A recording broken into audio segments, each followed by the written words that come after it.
I'm in London.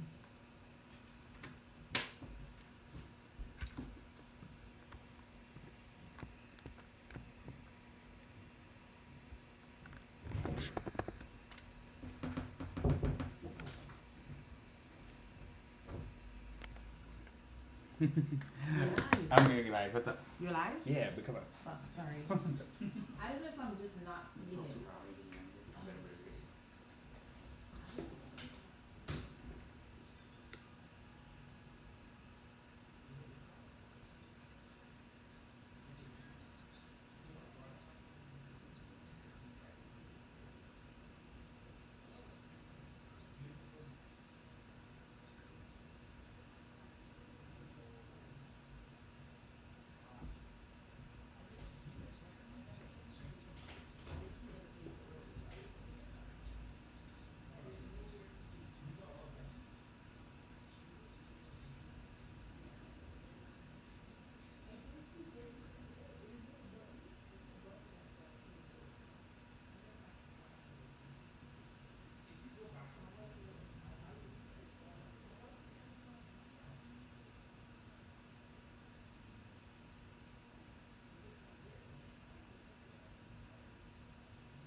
Drake from AliExpress. You guys suck.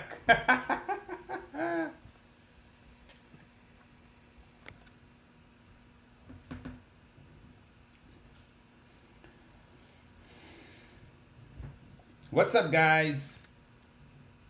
Let's watch this game. I'm excited. What's up, Jonathan? Thank you for all the support consistently. I am planning to finish and have the final episode up. Definitely today's Friday, so definitely Saturday or Sunday. We're gonna finish the Nottingham Forest series. England's anthem right now. Let me know in the comments, guys, who do you think is gonna win this one? This is big. It's being billed as the most exciting match of the World Cup so far, at least in America. But I'm thinking England 3-1 or England 3-2. I can see England being up 3-1 and giving up a late goal. USA are going to come out very aggressive. That's how they play. But England just has the quality to get past their press, take their time in their build-up and dominate. So we'll see. I don't think America's defenders are going to be able to handle consistent pressure, especially when Saka and Sterling just keep running at the wing backs. They're going to pull Zimmerman out of position. Yeah, not really sure. 5-1. I like it. Rezi. Not bad. That'd be interesting. I mean, listen, if England are hyped up for this game and they really feel like they want to make a point and put America in their place, I can certainly see it. My next team in ML. So we're going to do a Master League that is a journeyman. If you haven't seen me comment on that, the idea is going to be we're going to go from country to country and try to win trophies all over the world. I'm excited about it. So we'll see where we start. I would obviously love to start outside of Europe. It would be really fun to start in South America. I think I've done some Asia stuff in the past with Nakatao that we didn't really finish. So I do think I want to start maybe in South or Central America. So I'm thinking Costa Rica, Brazil, Argentina, and stay there for a couple seasons. But the idea is going to be that we keep moving every couple of seasons and try to win. We're going to basically run a manager career mode, if you want to put it that way. All right, let's see. Anthems are done.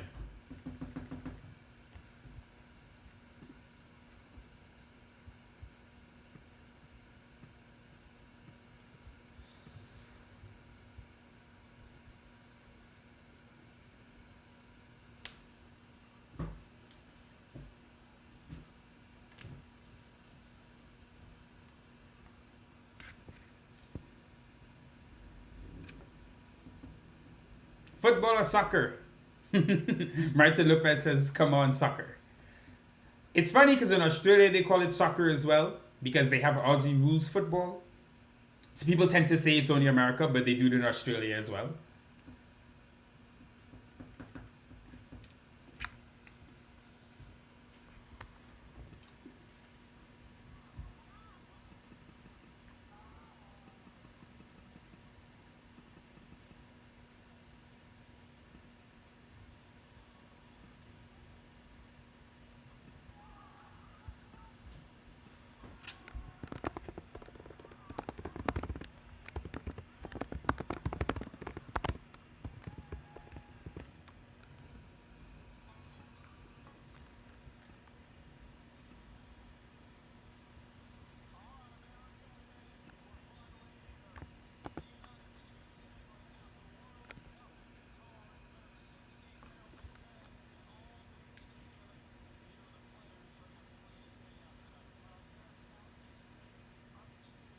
Milos Jovanovic, welcome. What a match. Football versus soccer. Go football. Indeed. I predict 3-2 for England. Yes, that's kind of what I was thinking. 3-1 or 3-2. I could see England going up 3-1, giving up a late goal. I don't know. It'd be interesting because to me, to really be a top level football nation, you have to understand the kind of nuances of winning matches. You have to understand when to sit back. You have to understand when to have a little bit of gamesmanship, get up a little bit slow. You have to understand these little moments and how to really play well in these moments. I think the American team, they're young, they're really aggressive. I think they're going to be hype. I think they're athletic. I think they're just going to play with a lot of energy. But England has the quality to absorb that kind of energy, right? And use it against them. And use their over aggressiveness against them. And kind of bait them into over pressing at times. And then, a couple quick things on the counter. And they're through with opportunity. So this will be a lot of fun. Two nations that have a lot in common. And a lot not in common as well. But this is big. This is a big moment for American football. American soccer. This is in terms of like the fandom and what's going to happen. They really want to use this effort to show that's what they are. And how ironic is this? It's funny to see England kneeling against America, which is where the kneeling really started in solidarity with Black Lives Matter. Here we go. England, USA.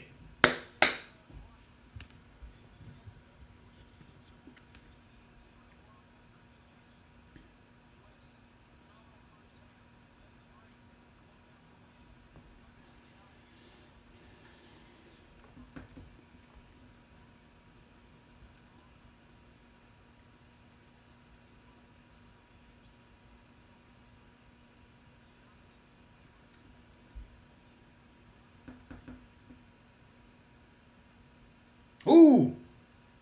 Serginho Dest going down early. Matt Turner, poor Clarence, throwing for England.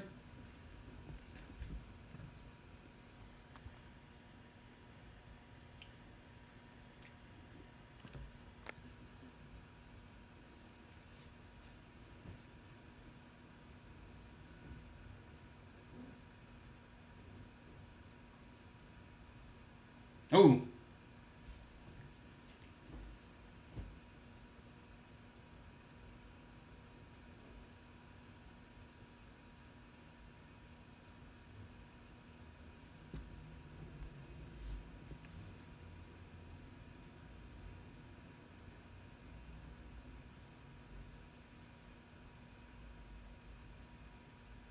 This USA midfield of Tyler Adams, Weston McKennie, and Yunus Musa, if they stick together, which they should, obviously, they're all very young, all playing, good roles at teams in Europe. Musa's at Valencia. So he plays week in, week out in La Liga. McKennie, as you know, is at Juventus. And Tyler Adams now at Leeds after being at Leipzig for a few years. Really actually like the look and makeup of that midfield. They fit well. You have the more defensive player in Adams. You got McKennie going box to box, and you have Yunus Musa, who used to be a winger, very creative, can still play on the wing. So I really do like that trio as USA looks to develop over time. There's a lot of quality there, which you usually don't see on the ball from American teams. They're usually full of energy and aggression, but usually they only have a couple players that have some technical quality. In the past, you would see like Clint Dempsey, etc., kind of standing out as one of the few players with serious quality on the ball. So USA have developed well over time, but they're still far from England. So you see how everything plays out.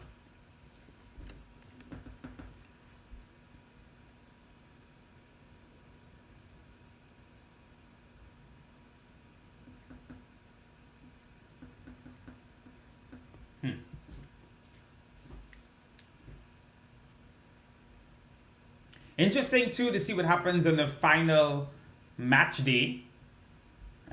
I'm Fetty, what's up? Is that Fetty Wap? Yeah, this is cool to see what's going to happen on the last match day with Iran's late win against Wales. Wales have been poor. They were poor in the first match, honestly. USA could have actually won that, I think.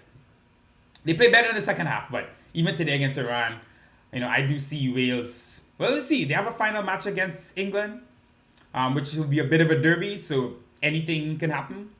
But Iran, I said it after the first game on Twitter as well. Iran is a lot better than people gave them credit for. They didn't have the best opening match. I thought England did play well, but Iran weren't as poor as the scoreline indicated.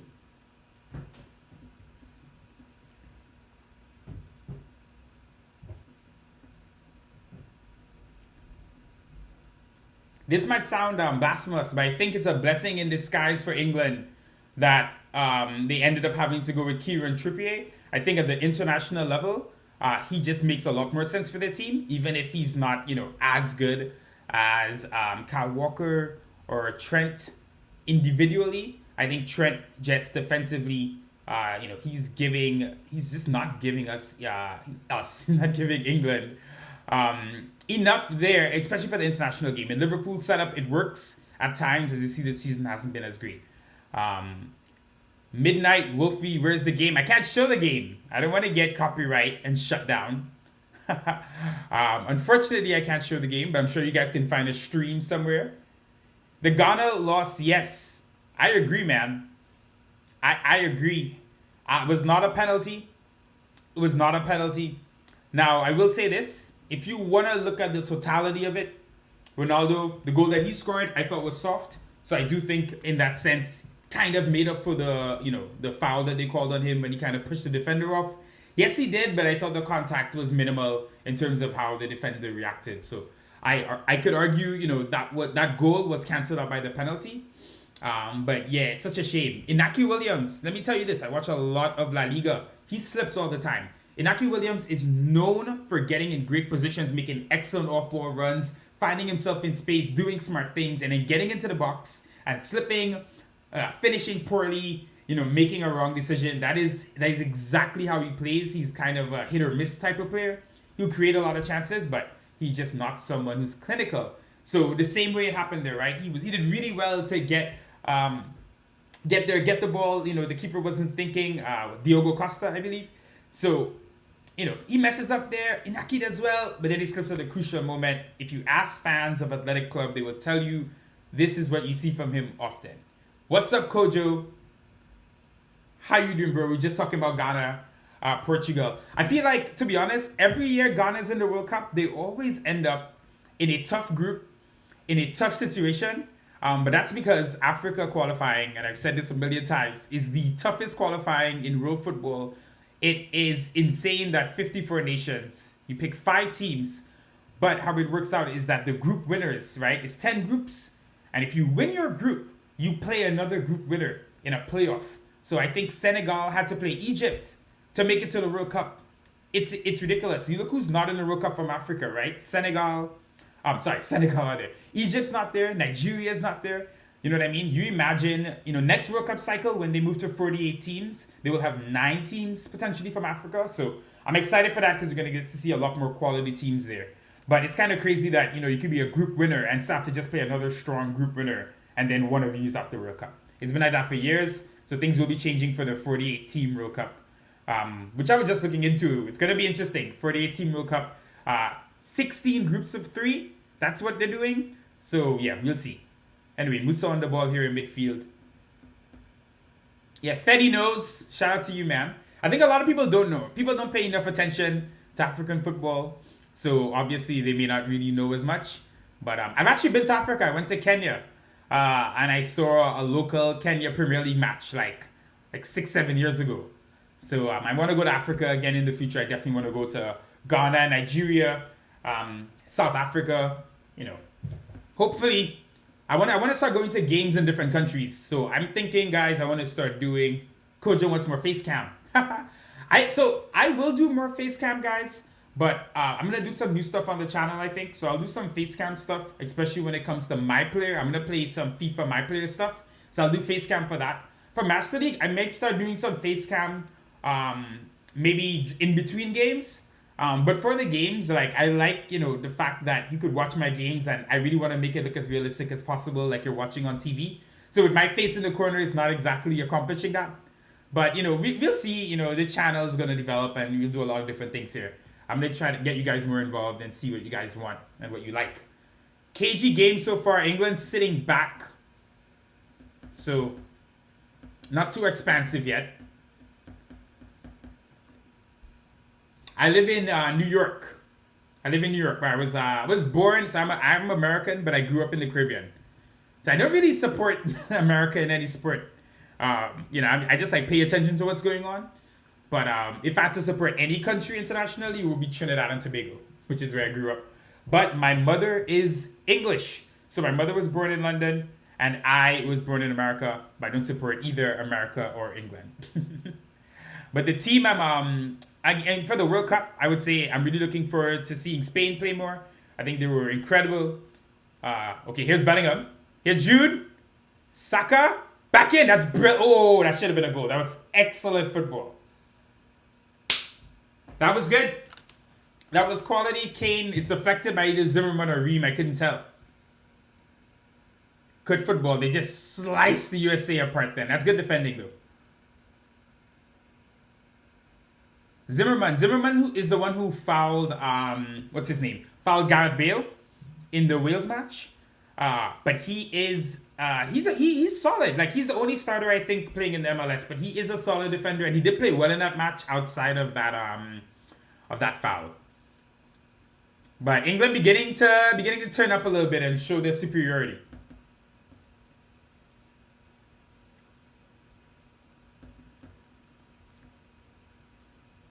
Look at Harry Maguire. Harry Maguire. Shot over the bar. Harry Maguire for England, a different player. He's different sauce. Different sauce with England.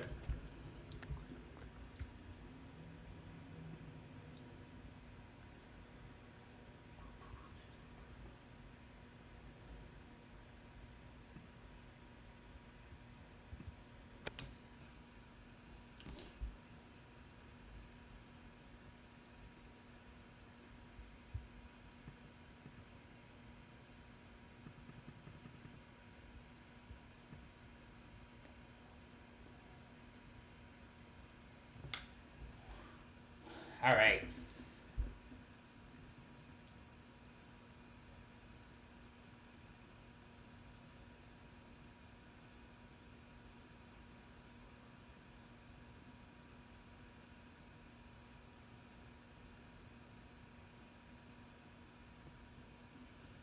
All right, so the USA actually staying pretty disciplined. I thought they would come out a bit more aggressive. They're aggressive in tight spaces, but they're not, pressing too high and maintaining this three-man press with Weah, Haji Wright, and Pulisic. I think this is the right approach against England, actually. I think if they had come out too aggressive, England would have torn them apart. There would have been too much space behind the defense. So, we'll see, because I think the more you slow the game down, the more the more time goes on, the more annoying the game starts to feel, the more chances for anything random to happen. USA knows if they get England to halftime and it's 0-0, in the second half, they might be pressing a bit more. They might be, they might be pushing a bit more. What's up, Alpha Eagle? I am American, but I'm not really supporting the USA. I never have. I support Trinidad and Tobago, which is where I grew up. The 2006 World Cup when I was young, we were there in Germany. It was incredible. So, I'm not really like a big USA supporter, but I do actually like this USA team. Like I said, the team has developed a lot over the years. You could tell just the fact that they have players playing at Chelsea, Juventus, Valencia, Dortmund, Leeds United in France. They're playing everywhere now. They've really stepped up as a nation in terms of the quality. And it's only going to get better because, the American population, there's so many Latinos moving in here now from the Central and South America. They're going to have kids in America. Those kids are going to grow up with football as their main sport. America has the money. And America's going to start, I think, paying a lot of coaches to start coming to America. We've already seen that. Coaches from England, Italy, Spain, like youth team coaches, they can pay well. So they're going to get some players, coaches to come over here, coach. And I think the talent level is going to rise a lot. The big thing for America is that playing football in America is expensive. So they don't really have, most countries, everyone's playing football, right? You go to when I was growing up in Trinidad, we play football on the streets all the time.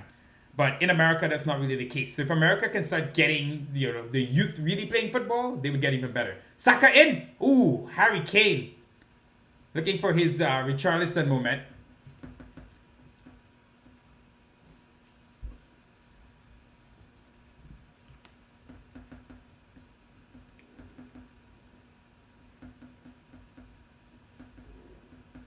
Now USA is going a bit too far. They they let England get a little too comfortable, and it's gonna be sustained pressure.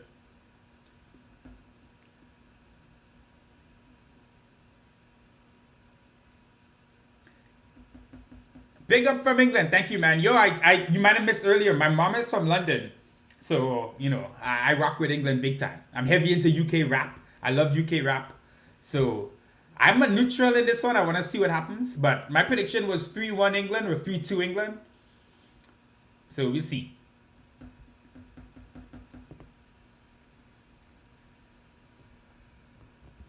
Aha, yes, Freddy, you're right. It is a luxury sport. I'm being honest, like poor, people who don't have money don't really play football. Even like countries, right? Like African immigrants who come here, or immigrants from the Caribbean, where maybe their parents, love football and would maybe talk about it when they're young. In their communities, they're not playing football. That's not what they're doing. There's basketball courts in every corner. They're into American football, whatever. But it's growing and it's changing, man. I've seen so much change in America in terms of how they think about football and how much they care. So it's exciting to see. It's only growing the beautiful game everywhere, and that's what we love.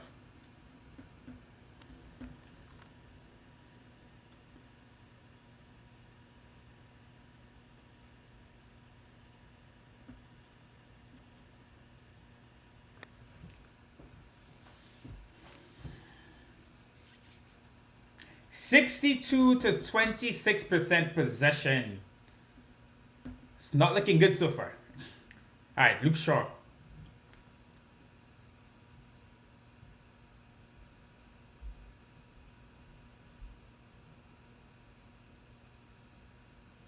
Mm.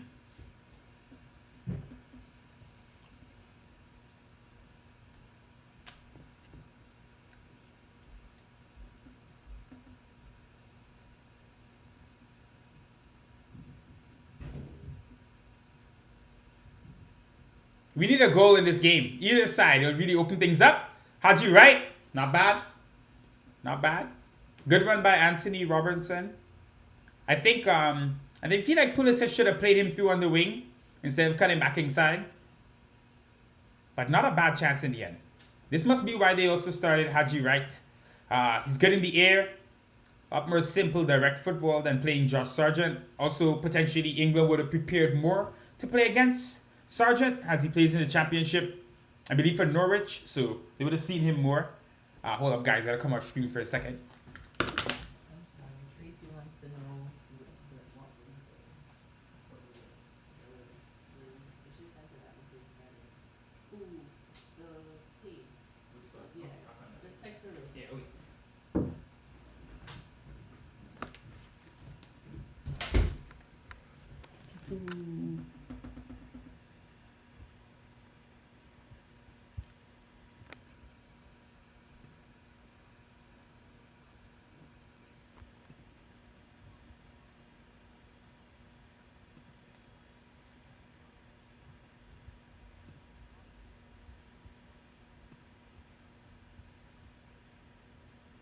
Mm, mm, mm, mm, mm, mm.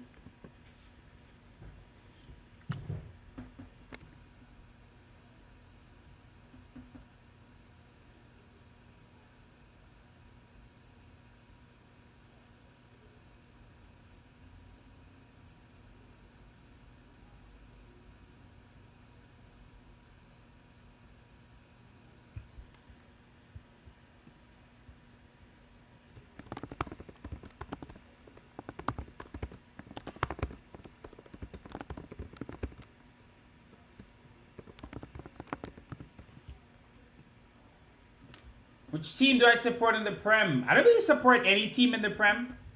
Um, I like what Arsenal is doing this season. Like, I really do like what Arsenal is doing this season. When I was younger, I liked Arsenal, I guess, more than the other teams.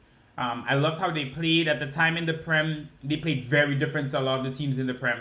A lot more creative, a lot less direct. So I do like Arsenal, but I can't really say I really prefer any team. Like, I was a Real Madrid fan from young, and there's teams I like at different periods. I could be like, I like the specific setup of this team, like how this team plays football. But in terms of like clubs, It's usually I don't really feel like a big strong affiliation for other clubs, but I do like Napoli a lot. I tend to like a lot of Napoli teams over in Serie A.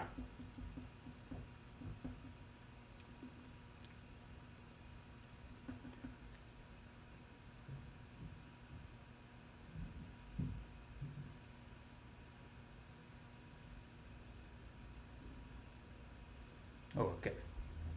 Look at the strength of Harry Kane holding off McKennie. Musa all over Jude Bellingham. Look at Yunus Musa. Born in England, don't forget. Oh, okay. So there was a run there from Timothy Weah, and he played it over the top, but still a good move here. So Gino Desk is pacey. Can't get the cross in.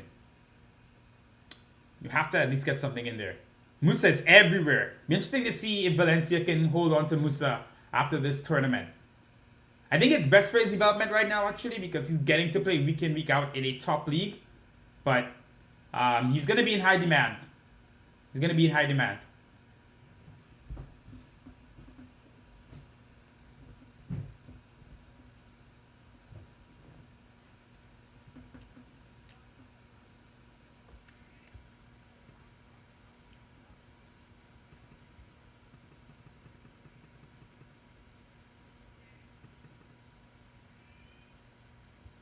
Mm, mm, mm, mm, mm.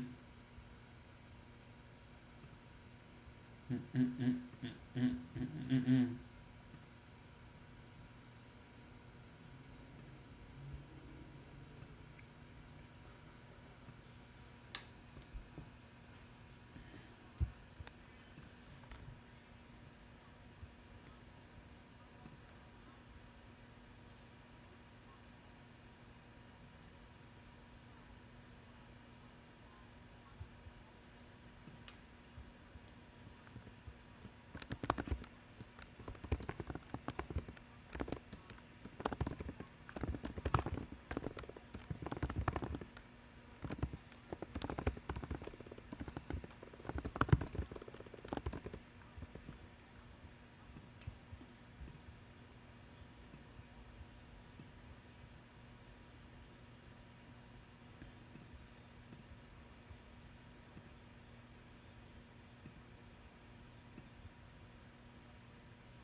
Chelsea fan was so bad this season. Anyone but Man City. That's funny. Only because I get the feeling most people don't care if Man City win. Like they're angry if United win or Liverpool win, but with Man City it's like, well, whatever. They're the Royal Club, and they won 4 out of 5 anyway. But Chelsea, yeah, not been too good recently. How do you feel about Graham Potter? How do you feel? When he started, I saw Chelsea fans saying, "Wow, we're playing more attacking football. They like what they saw." I still felt they shouldn't have fired Thomas Tuchel. Like that's a quality coach, right? And you have to sometimes go through these ups and downs. He won you the Champions League not too long ago. So to me, as bad as it was, and it wasn't perfect at the time, there was a lot of uncertainty. You look at what Tuchel did when Chelsea were going through all the issues with Abramovich being the owner when the Russia-Ukraine war started, and you look at how he handled everything. The stuff with the buses turning in the box. Serginho Dest gets it clear. But yeah, I feel like people like that don't come around that often, right? And even if he's going through not the best moment, he's still a good coach. So I think they should have kept him a little bit longer.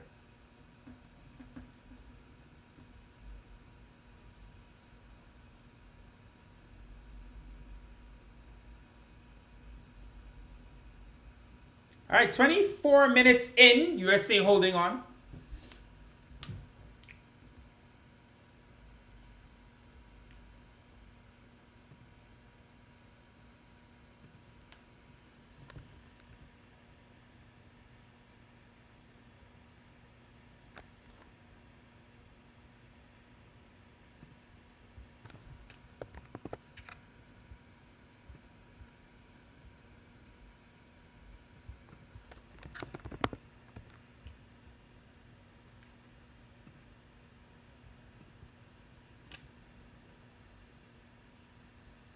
Matt Turner.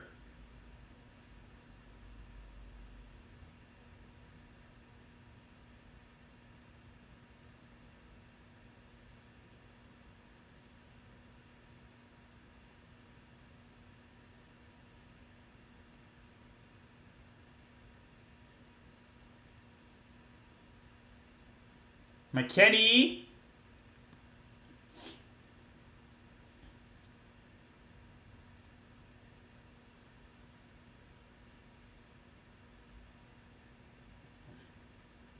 That's good from McKenny. Oh, that's okay. Not bad, not bad. I was gonna say you should have whipped it in. That's not a bad. That's not bad. That's a good chance. Weston McKennie and Yunus Musa showing a lot of comfort with the football. This is the thing that America has lacked. Yunus Musa. I really like Yunus Musa. I watch mostly La Liga. He's so good. What's up? A majority of Chelsea fans never wanted Tuchel to get the sack. Graham Potter, on the other hand, has been quite hit or miss. No consistency. He doesn't even have a starting 11 yet. Yeah. We'll see. You know, this is such a weird season 2 with the World Cup. I'm excited to see how teams look after the World Cup. As much as it's a lot of games and it's been a lot of stress, I do think I do think the teams are going to be fine. I think, squads today they're so deep. There's so many players that that can't play, that are good enough to play. So I'm not as worried about the second half of the season as most. I think you'll see the effects in the first couple of weeks, but I think by the time you get to the deep end of the Champions League knockouts, you'll see teams looking good. But that was a big chance. That was a very good chance. It was well worked. It was patient. They didn't rush. And McKennie got himself in a good position. But the World Cup, you have to put away those chances. Or at least get it on target. You get it on target, you never know what could happen. It was a good move for the US.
I think the USA will be happy with this. England didn't score early. England scored early. That changes the game.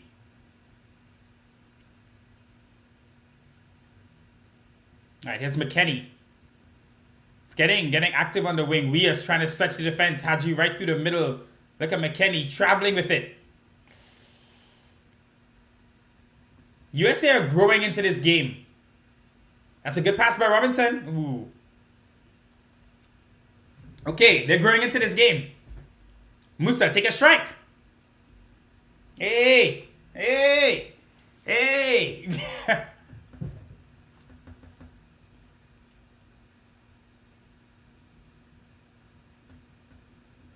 An English team is definitely going to bid for Yunus Musa after this tournament. 100%. I can see Lee trying to get him to go. Ooh. Look, he's everywhere. Musa is everywhere. I really like him as a player. From Arsenal's youth academy as well.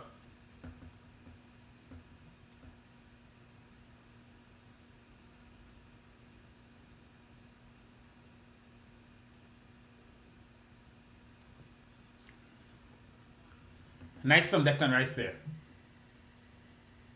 Ooh, you can't let that pass into the box. But Turner's gonna have it. You can't let that pass go into the box.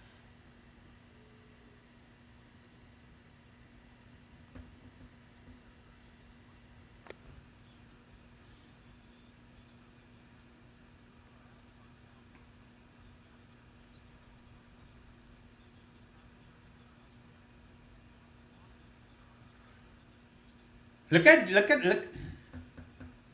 Okay?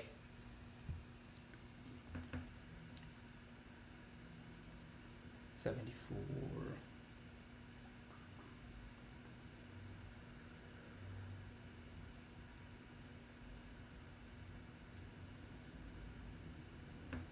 I probably should have. This is my first time doing this, so I'm gonna learn how to do all the extra stuff.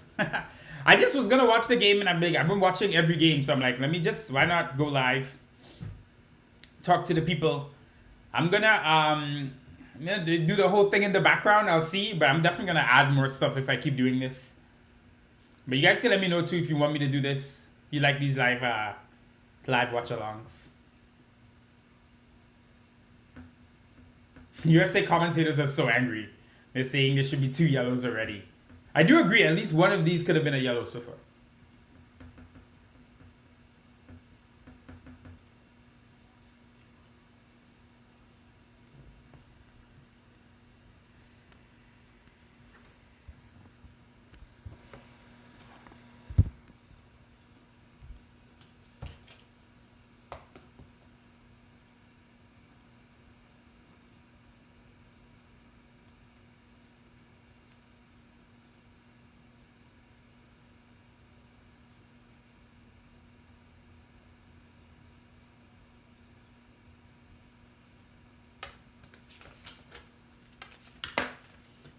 This match is gonna get feisty.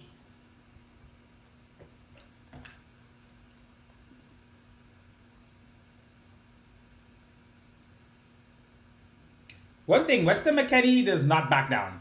That guy is confident. He thinks he can play with anyone. I really like how he plays. I actually sat next to him at a restaurant here in New York City a year ago. I was at a restaurant for Christmas, like the day before Christmas, and then Weston McKennie walks in with his family. I didn't bother him or anything, but I was like, wait, that's Weston McKennie. He had just come back from Italy, I guess, to chill for Christmas time. Heavy touch there, Mary Maguire, but Stones right there. I think the USA will be very happy with this first 32 minutes. You know, they've weathered the kind of early attack from England, and now it just feels like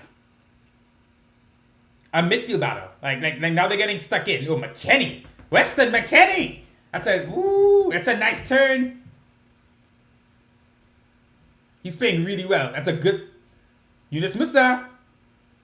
It's Pulisic. Oh, it's a crossbar! Oh, that was excellent. Wow, Weston McKennie. Okay. They hit the crossbar. That was a well-hit strike. That's a tough angle.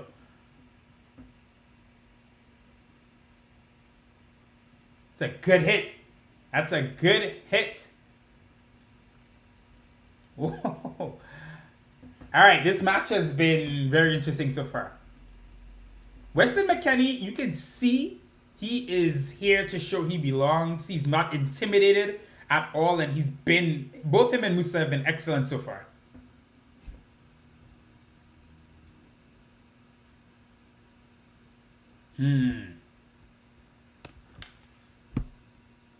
What's up, Villa? Long-time supporter of the channel, appreciate it. Yes, they do look like the Southgate football of the Euros, which is defensive in nature, conservative. That's when they started Rice and Calvin Phillips. So, yeah, USA, look, they're playing aggressive now, and England's currently on the back foot a bit.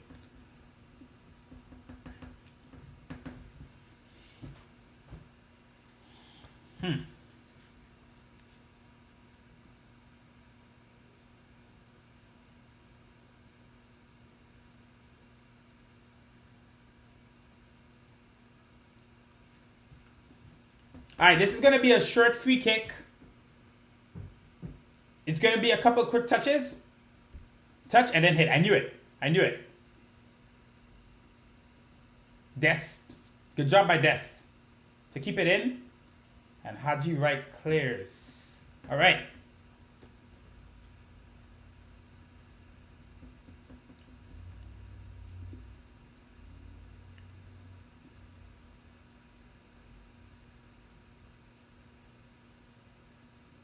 The thing I will say that could definitely change this game. USA obviously do have Sargent and Reina on the bench. Two quality players that I think could come on and do a lot. But if England starts going to their bench against tired legs, they're bringing on the likes of Phil Foden. You know what I mean? Their attack and their midfield can just start putting pressure on the USA defense as they get more fatigued. I think that's going to play a big difference potentially in the second half. But I think USA will be very happy with this first half. So they will be overjoyed. This has been a good performance.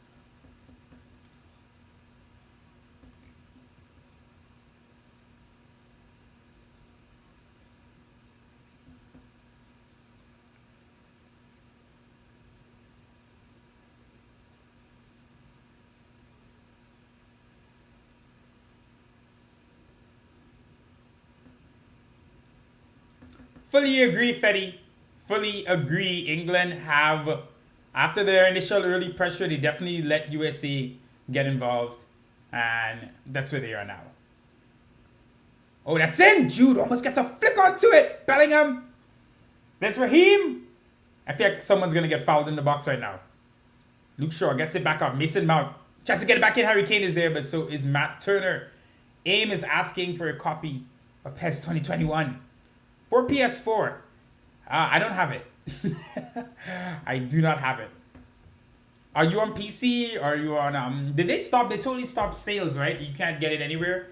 At least for PC. I'm assuming they still sell PS4 versions like on eBay and stuff. But PES 2021, clearly, I love a lot of the base of the game. A lot of people have been asking me about Football Life, which I have downloaded. And I will try out. Now, if you have played it and you're here in the stream, I know, there's a lot of differences apparently with the physics and things like that. I would love to know from you, what do you think? Like, are you enjoying it? And what do you think is so different with regards to the physics? Because I really do enjoy, PES 2021 with the mods I have and the gameplay mod I have on Legend. Yes, there's scripting. Yes, some things happen consistently, but I genuinely really enjoy it. It's not a handball and Pulisic, it is. Yeah. So, I am updating everything for the new season. So I have the Ultimate Master League mod that I'll be adding. Shout out to UML mod. Those guys do amazing work. So I'll be adding that Virtua Red 5.1. So that will be the next series. But I will do some FIFA stuff. I will do a My Player Career, I think. I'm going to do a player career mode on FIFA. And then I'll probably do some, I'm going to test some different things out, And I would have loved to just kept playing PES. I just don't enjoy eFootball. I just really don't enjoy it. I know they keep tweaking it. And when offline eventually comes, I will play it, obviously. And we'll do stuff then. But I don't know. I just feel like it lacks something. They definitely scaled down the game to make it easier for mobile users and make it more of a mobile game. I don't. What do you think, Fetty? Tell me. Do you love it? Oh, with Villa. Yeah, I've heard a lot of people having problems with Football Life. The game crashing, the game not starting. I have played eFootball, by the way, Fetty. It's like I haven't played it. I'll play it every now and then. I just don't really... I just don't really enjoy it that much. But I do need to give it more time. I'll be honest. I did judge it kind of early. So I do need to spend some time just really playing it. Maybe I really should just go online and really get into online play with eFootball, just so I'm kind of prepared for when they update the game a bit more. But Haji Wright, good tackle by John Stones.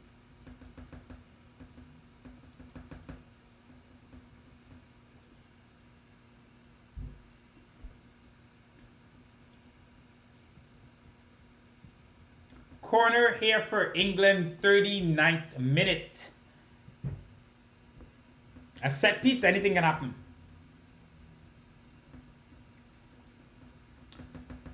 Haji Wright is on the pitch for his heading ability there. Headed away. And Dest and Sterling. That's a foul. Dest all over Sterling's back. Dest is very pacey. So obviously they've used him to counter Raheem Sterling. Even if he's struggling to stay with him in terms of his agility when he's dribbling, at least he'll stay with him for pace. So makes sense. England getting close to halftime here. Be interesting to hear what Southgate's team talk would be. Because USA do not look intimidated at all right now. They are pretty comfortable. And Musa is really running the show in midfield. Him and McKennie, they look so comfortable. Like look at that. Excellent work by McKennie. It's a great ball. Get players in the box. Oh, it's not a great cross. Anthony, he's so fast. There's Harry Kane. Adams getting stuck in. Mount. Back through the middle. Now the quality beginning to shine. Saka. Haven't seen much of Bellingham today. That's not a good pass by Saka. Timothy Weah is pacey. But he's going to get... Ooh. It's been a good match. It's been a good match. Tensions are rising. This second half is going to be explosive.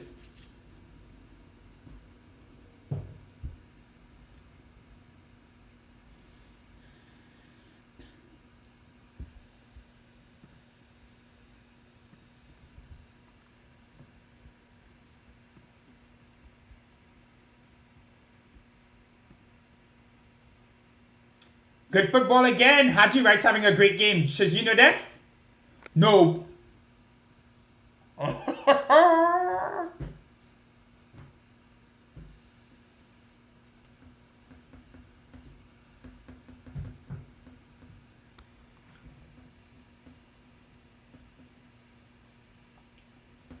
USA won a goal. They are playing aggressively. That's a very good effort there. You feel, Fetty says, in the next few years... Hold on, Villa talking about Mason Mount. That's hilarious. I was surprised. He might. Okay, so Konami have a great game on their hands with... Yep. This is the thing. Konami, how many times have Konami done this, right? Konami just do not seem to understand that you have to time, marketing, and all these things matter. You don't have it multiple times to make a good first impression. When you hype people up the way they did, they have to deliver. I can't believe they put that product out there. And the thing is, if it would have been better if they just kept delaying it. It would have been better. They really should have given us, honestly, they should have given us, they should have told us we're going to do season updates for like the next 2 years. We're going to do PES 2022 season update, and then we're going to build this. They wanted to get to their mobile platform. They knew what they were doing, but even with that, they did not roll it out well, and they paid the price. Now, if they build a great game, why would anyone trust them? Why would anyone trust them? Numbers are inside. Des gets a good cross in. USA are all over England at the moment. Dare I say.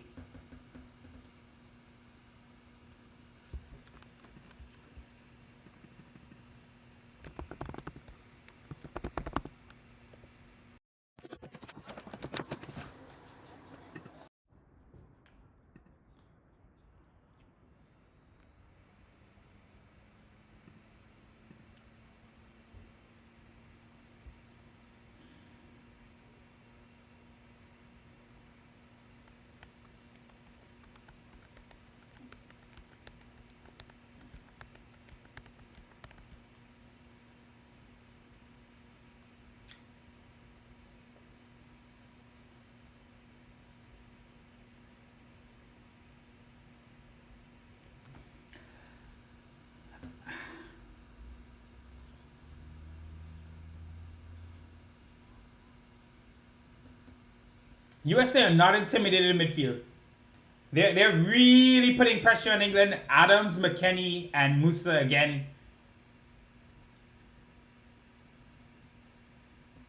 They're not giving England space in midfield. You saw they closed down Saka there. I thought Bellingham could have played. Was it Mason? Oh, Anthony Robinson. That's poor. That can't happen at this level.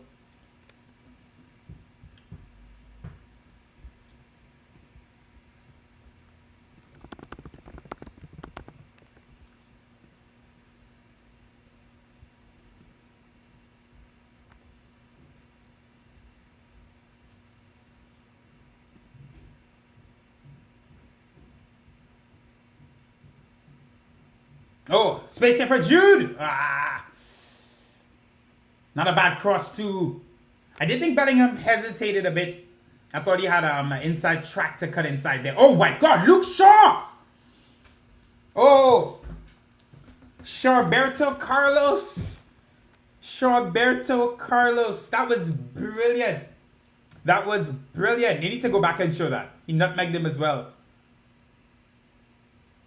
Kind of similar in a sense to the McKennie chance earlier. Good chance there for England. Saka. It was a tough angle. He had a lot of defenders in front of him. Great work by Luke Shaw. Fetty, yeah. I mean, I'm not that big a PES content creator, you know? I mean, the truth is, listen, I'm still playing PES 2021. I've run a Nottingham Forest Master League for like a year. Like, I'm not doing the kind of content to really be on the radar of PES, if you know what I mean. I would have to be doing a lot more eFootball stuff. But, you know, I'm going to see what the channel turns into. I'm really just doing things I enjoy. I'm not really like doing YouTube to try to become like a big YouTuber. I do want to do more live stream and like I want to talk about football more as well. But I don't really, you know, I'm going to do more stuff. We'll see what happens in the future, but I'm not necessarily on their radar. Like, now I will say this. If like, oh, that's it. Good save by Turner. So, yeah, if, you know, as we finish this series and I start doing different stuff on the channel and eFootball eventually does drop some kind of offline content, which obviously I'll play. You know, I'm going to be doing more stuff there, but, you know, we'll see. Good save. Got down quickly.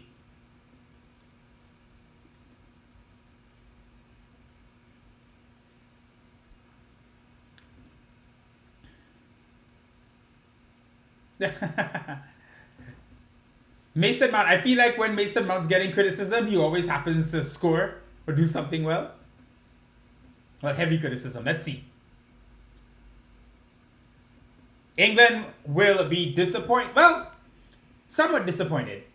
Yeah, if you're England, you have to say, you know, for like 25 minutes there, 25, 30 minutes, wasn't really, you know, you weren't really doing anything. USA were getting the better of the exchanges, winning the 50-50 ball, just looking more aggressive. England started well. You'll see what happens in the second half. But USA will be overjoyed. They hit the post. They had a couple chances. It's been a good game so far. I feel it's 100% going to get way more feisty in the second half. It's building up. But substitutions will change this match. So the adjustments at halftime now from Southgate and Berhalter. Very interesting to see. Lunch break for those of us on the West Coast. So West Coast, it would be 11:47 a.m. right now. So shout out to anybody on the West Coast. Enjoy your lunch break. Stop for tea. I'm going to leave for a second. I'm going to go get a drink. But thank you guys for watching the stream. I'm not sure many people are here, like 5-6 people, but it's all good. If you guys want me to do this more, I want to give credit to Tim. I think his name on YouTube is like TC. But he told me yesterday that I should stream, you know, when I watch matches. And because I tweet a lot. I tend to, if you follow me on Twitter, @TerryFooty, I would appreciate it. I tweet a lot about football in general. So he said, why not stream? I said, you know what? Why not? I'll talk to the people. But it's cool coming on talking about the game. I talk a lot anyway, so it fits. It fits. Trying to see what people are saying online.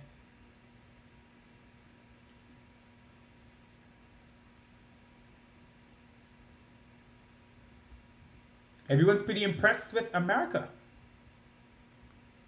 Interesting. Yeah, McKennie's looked good. McKennie's been good, though. He's been a good player for a while. He had some injury issues and, you know, consistency issues. Sometimes I think he doesn't play like he cares. But when he does care, you can see tonight, he is clearly motivated and hyped up for this game. And he's making a difference out there. He's full of energy. He's good on the ball, makes good decisions. So I'm very impressed with McKennie in the first half. Like I said, that I really like that USA midfield. The thing about international football is it's not really about the talent. The talent does matter, but it's about cohesion, right? Spain, the reason they can look so good at times is they're playing players who play together week in, week out.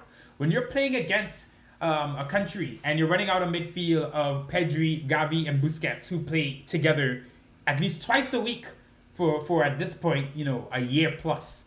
You're getting a situation where they know each other so well. They're competing against midfields that have a lot of talent because it's a national team, but don't really understand each other as well. The England team in the mid 2000s. You were in Euro 2004. You had Lampard, Gerrard, Beckham, and Paul Scholes, right?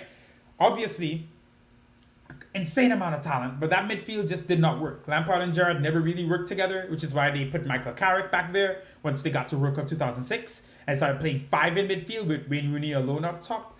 But the point is, at the international level, it's a lot more about really. I mean, you need the talent, but you have to also understand who you're playing with. And for the USA, just to bring it back to this point, Musa, Adams, and McKennie, those three, they're all pretty young. I'm pretty sure everyone there is under 24, right? Around there, definitely under 24. So they're going to be in the next World Cup at the peak of their powers. If they stick together with that midfield, how much better could they be? And it's going to be in America, so that next World Cup is going to be kind of crazy. So we'll see. We'll see what happens there. But I'll be right back, guys. I'm going to get a bottle of water. Let me come back for the second half in a second, a couple minutes.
I'm going to lower my desk. I got a standing desk here.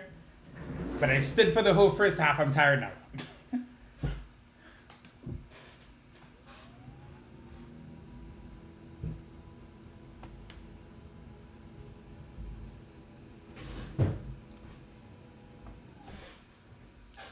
All right.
What's up, Andrew?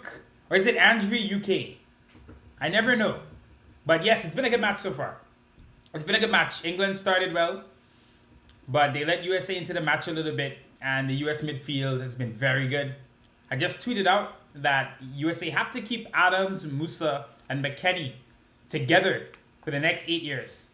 Though they fit tactically, they all provide something different. It's the ideal midfield setup, right? You have your holding midfielder, it reminds me of Real Madrid. You have your holding midfielder who controls things and organizes things deep. You have your box-to-box midfielder who kind of gets everywhere, makes everything happen, and then you have your controller, your creative midfielder in Yunus Musa. But Musa gives some good effort defensively as well. McKennie can get into the final third, so they have a really good balance and understanding, and that is crucial at the highest level. Is midfield play. Your midfield determines how you play most of the time. If you have a good midfield, you're gonna create chances, you're gonna stop chances, you're gonna be able to control the tempo of the game. So they have played well, and I think that's the difference between this USA side and USA sides of World Cups or years prior, is you haven't really seen them have any kind of element of control. So it's been impressive from them, but England will adjust, right? England got hit a little bit in the first half, so they're gonna try to come out in the second half and stamp their authority on the match. And I mentioned before, I think subs. Fetty, you have the same headphones? Bro, these are the best headphones ever. I have two of these. The one I use to record whenever I do Master League is like over here on the other side of the room. And it's the same thing in white. They're not even expensive, but they're just perfect. They last forever. I've dropped these so many times. They're still great. I've had them, I think, like 3-4 years too. But back to the midfield and England. We'll see when England start making substitutions and how they try to change the game. They have so much quality on the bench. And I think that's something that's going to be really tough for USA, especially the defenders. USA is giving a lot of effort right now. I think England's banking on them getting a little bit tired. Or at least like dropping their intensity around the 60, 70-minute mark. So we'll see if that plays out. I think America, obviously their stamina and fitness is always excellent, but they're still human beings. It's really hard to keep intensity going for 90 minutes. So we'll see what happens.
Oof.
I'm watching this USA England soccer commercial. It's funny. David Beckham's in it, Peyton Manning, Mia Hamm.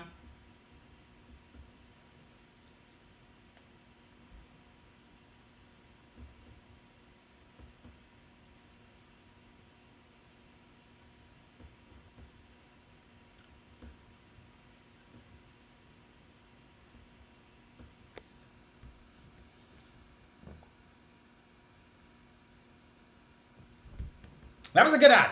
That was a good ad. I can't lie. It was a fun ad.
I love Villa's consistent hating on Garrett Southgate. But I can't say I'm not justified. I can imagine him in the saying, "Oh, we just need 2 draws." Nah, no way. I don't think he said that. I think he fired them up. I think he told them, "Hey, look, the last 25 minutes of that half, 30 minutes, USA had the better run of the play. We are better than this. We need to take the game by the scruff of the neck." So let's see what happens here. Second half, kickoff underway. I'm very excited for this. And USA have to keep their intensity up. They have to keep their intensity up.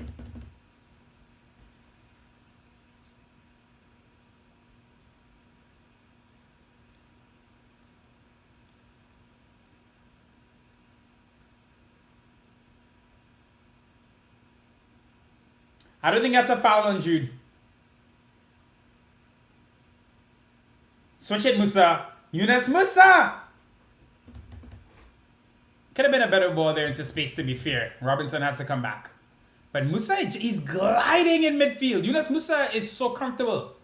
It's a good cross inside, headed away by Harry. Oh, it's Declan Rice, my bad.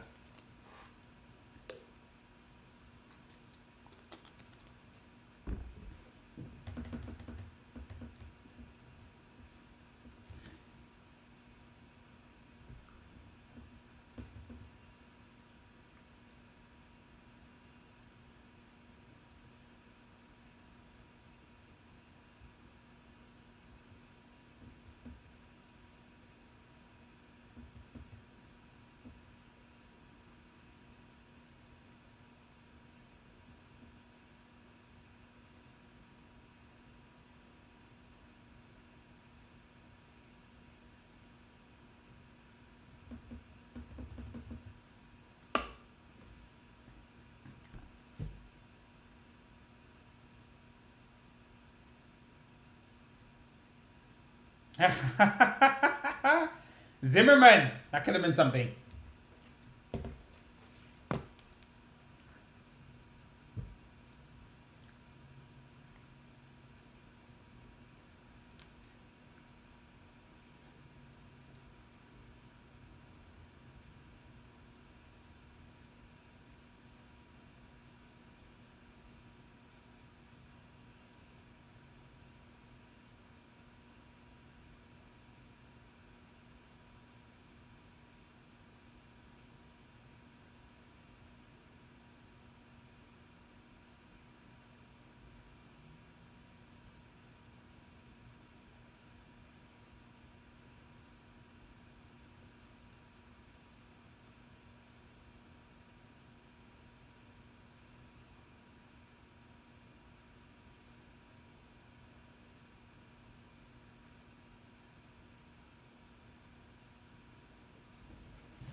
Alright, Trippier up the pitch, finds Saka.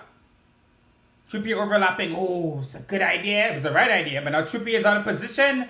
And if... there's not a clear route here, but Pulisic has done well. Haji right. If he can get into the box. Ooh. McKennie's going to get a strike on goal. Oh, he's overhit it. That was a good opportunity. Trippier pushed up a lot of space, coming back the other way down the left. Haji right. Haji right. You know what? As he cut in, Haji right, before he took the strike that got deflected, had he laid it off, not to Musa, but to trailing McKennie, McKennie would have gotten that same situation, but with less defenders back from England, and may have had a better shot on goal. But he did. He hit it too high. He was a little bit too hyper. I know, like when I play football, you get into those opportunities and you're just excited to let it rip. You're just, you know, it's hard sometimes to think of having a controlled strike or placing it then. But that's what world-class players do. Bellingham has been absent, surprisingly. The aggression in midfield from McKennie and Musa and Adams has it's affected his game. But I think he'll grow into the game. Jude Bellingham is top level talent.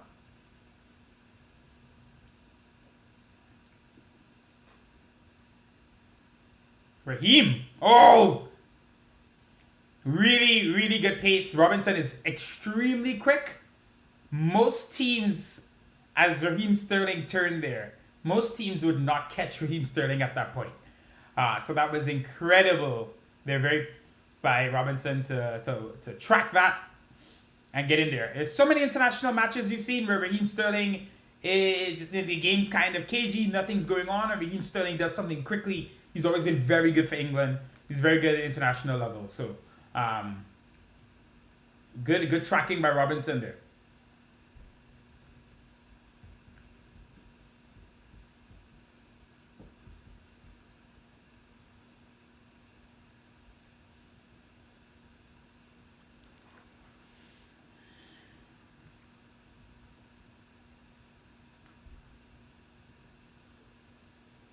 Tyler Adams. Oh, again, up the wing. I think Christian Pulisic needs to release the ball a bit quicker sometimes. I think he does need to release the ball a bit faster sometimes.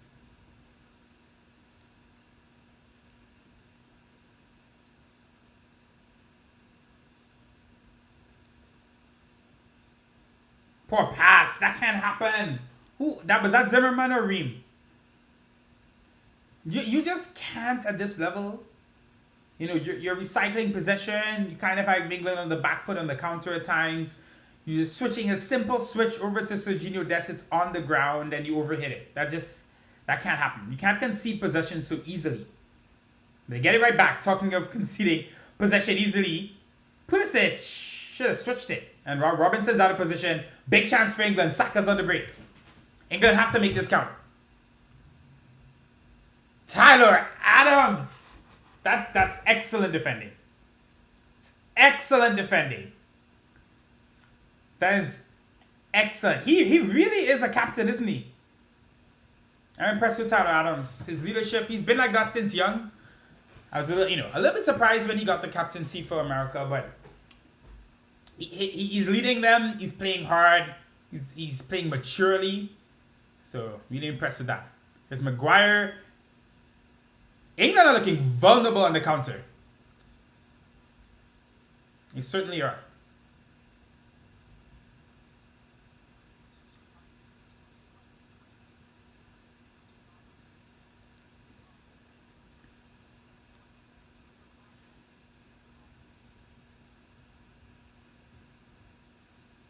This is the thing with England. I feel like when England feel good, they score, they're feeling better than the team, they're dangerous, right? They can put, oh, here they are, they're dangerous here. But he's back again. But I feel like whenever England get punched in the mouth a little bit and they're threatened a little bit, right? And they see that they're on the back foot a little bit, they just start playing so nervously. And you can see they start getting timid. They start passing the ball back more. They start slowing the game down. Whereas the other big teams, I feel, get even more kind of into the game when that happens. So I want to see, how far they get in this. Ooh, nasty stab there from Luke Shaw on Weir. It was just a kind of 50-50, but that could be a booking. He's right on his studs on the foot. That's bad. Ooh, ouch. If you play football, you know how much that hurts.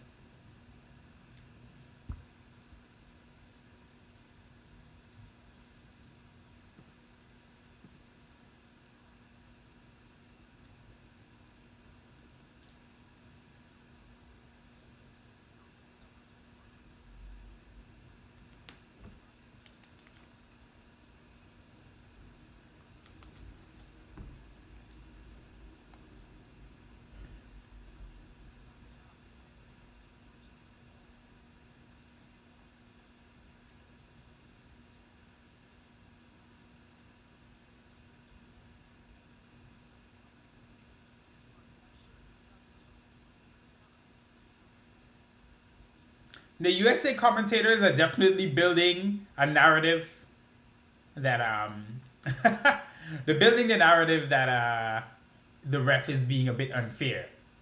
I would say they're not completely unjustified, but I wouldn't really go that far. This has been a pretty even match so far.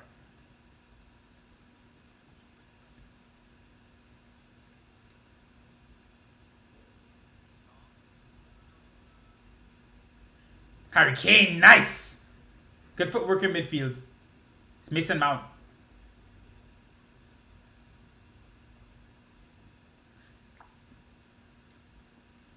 Maguire.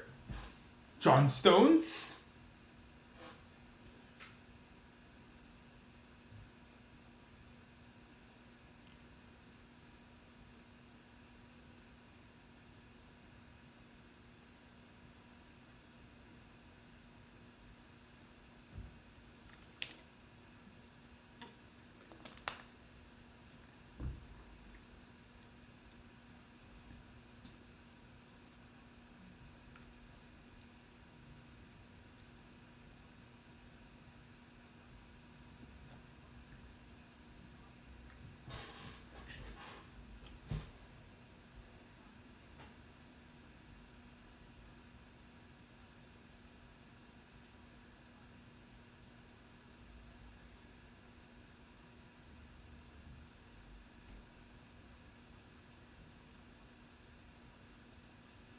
Watch the counter, watch the counter, watch the counter.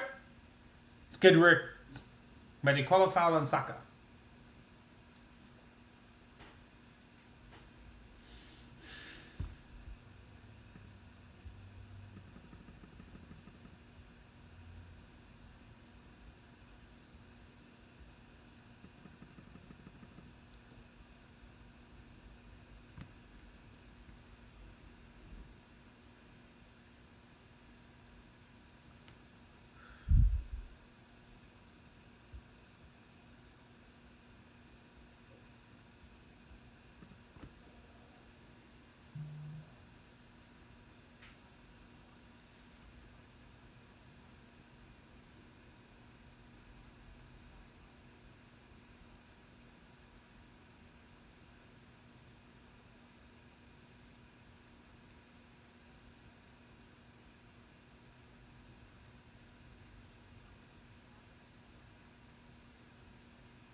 There's Musa.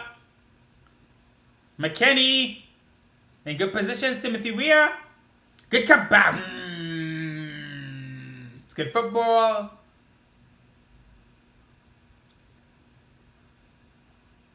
That's good football. You can really trust Tyler Adams in midfield.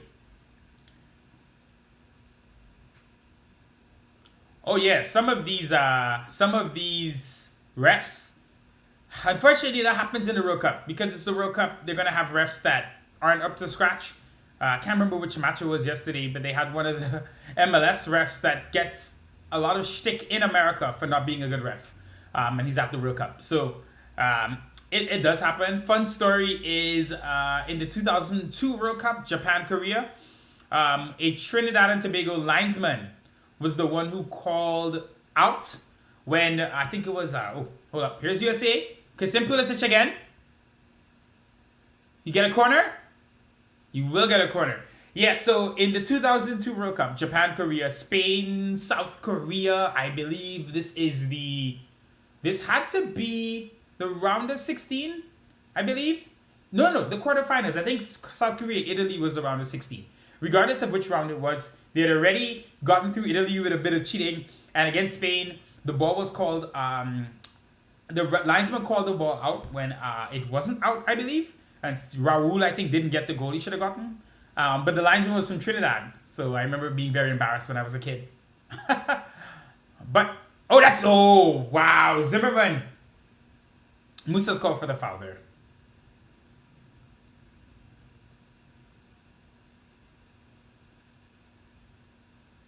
Harry Maguire read that well. I thought he was gonna sneak in at the back post. Let's see. You know what? It was well worked. That was well worked. They set a screen like it's basketball.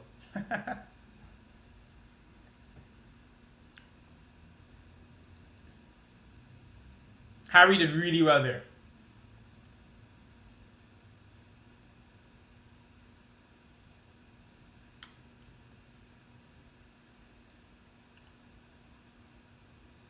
McKennie. Oh, Adams. Like an Anthony Robinson.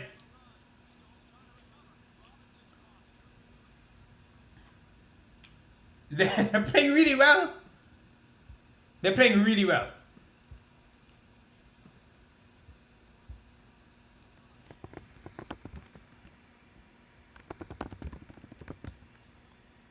This match needs a goal. I want a goal.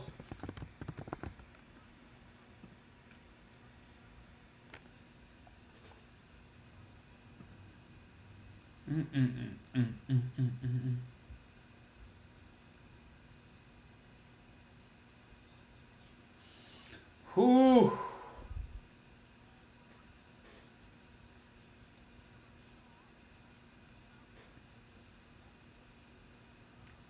Ooh, this is heating up. What is England doing? It's heating up.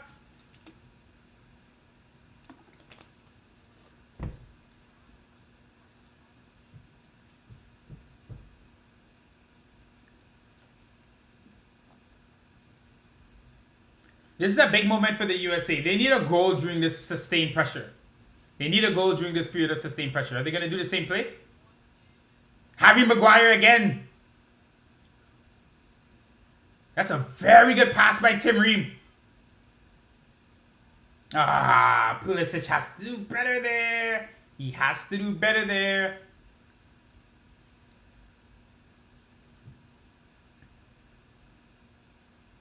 USA look way too comfortable. They look way too comfortable. Yunus Musa has outplayed Jude Bellingham. He's completely outplayed Jude Bellingham.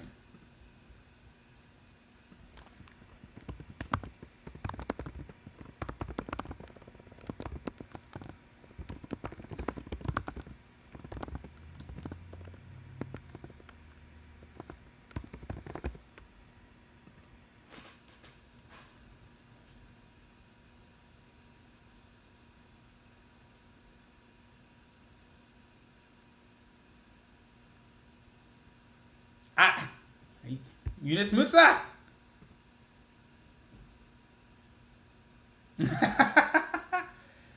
Villa, you're so right again. England play down to their talent level just so often. It's alarming. It's alarming. Like, without Harry Maguire, USA have a goal already. They're winning every 50-50 ball. That's a foul on Mason Mount. They're winning every 50-50 ball. They've outplayed England. They've outplayed England tonight. 100%.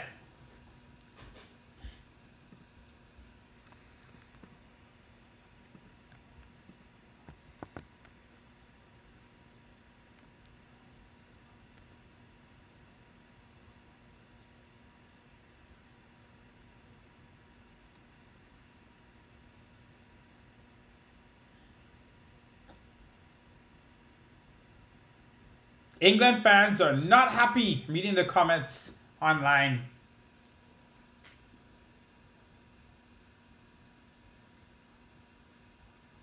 Yeah, England look the commentator just said it. England looked tired.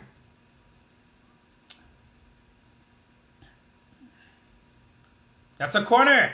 That's wow. This.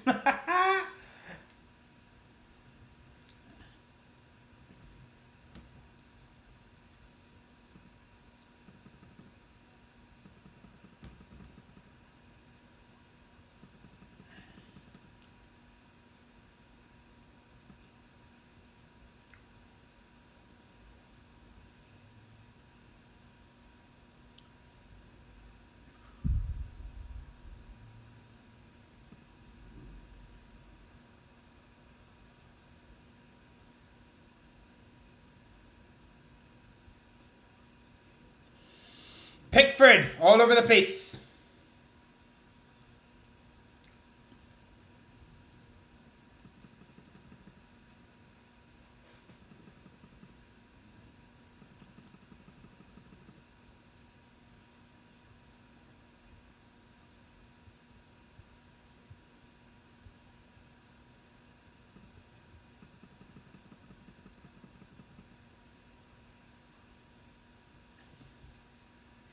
And they are all over them.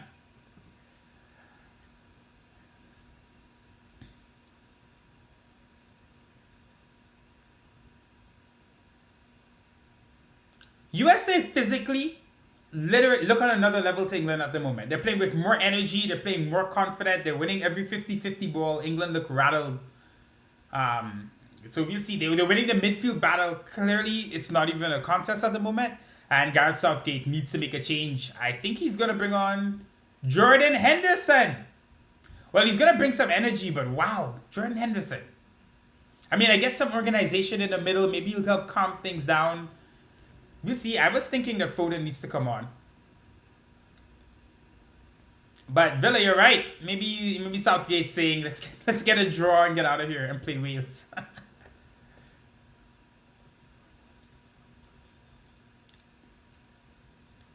Is it Henderson for Mason Mount? We think. I'm thinking it's going to be Henderson for Mason Mount. Maybe push Jude a bit further forward. Oh, Mason Mount. Oh boy.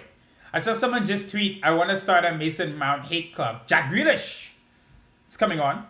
He's the type of personality and player that I think could turn a game like this. Jack Grealish is the kind of guy in this kind of game I could see him making an impact here. Jude, not a bad ball inside. But there's Tyler Adams, yet again, excellent stuff.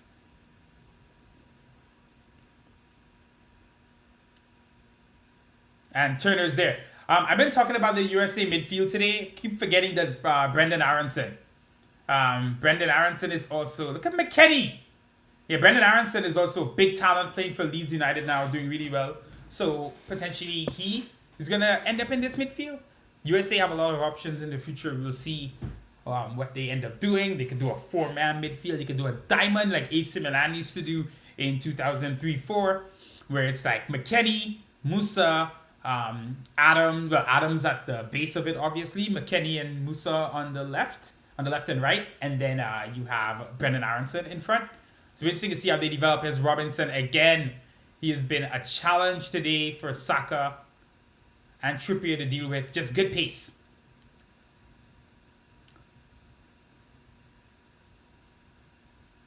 McKennie, Timothy Weah. Son of George Weah. Oh, Musa there. Poor touch. Poor touch. It's a stage of the match where you cannot make mistakes. What's up, Herbert? I don't support any team. I mentioned before, I was born in America, but I grew up in the Caribbean. My mother is from England. So you could say my allegiances are split, but I just love football and I find it intriguing. The only nation I really feel like I support is Trinidad and Tobago, which is where I grew up. It's the only nation I'm going to feel like real passion for. But I also love watching Ghana play. I feel like they've had some tough World Cups, but I've always like going back to the days of Michael Essien, Sully Muntari, what's his name? Stephen Appiah, who used to play for Juventus. I thought that 2006 Ghana team was really good. But they always get a tough draw, you know? So Henderson's coming on, and so is Jack Grealish. Sterling got nothing tonight. Let's see how Grealish is going to hold the ball. I think Grealish could be effective in a game like this. This game needs personalities, and Jack Grealish is a personality. I think he's going to. Is Jude coming off? Jude didn't play well. Jude Bellingham did not play well. Let's be honest, he was completely outplayed by Yunus Musa. But Mason Mount stays on the pitch, so he's going to push up, I guess.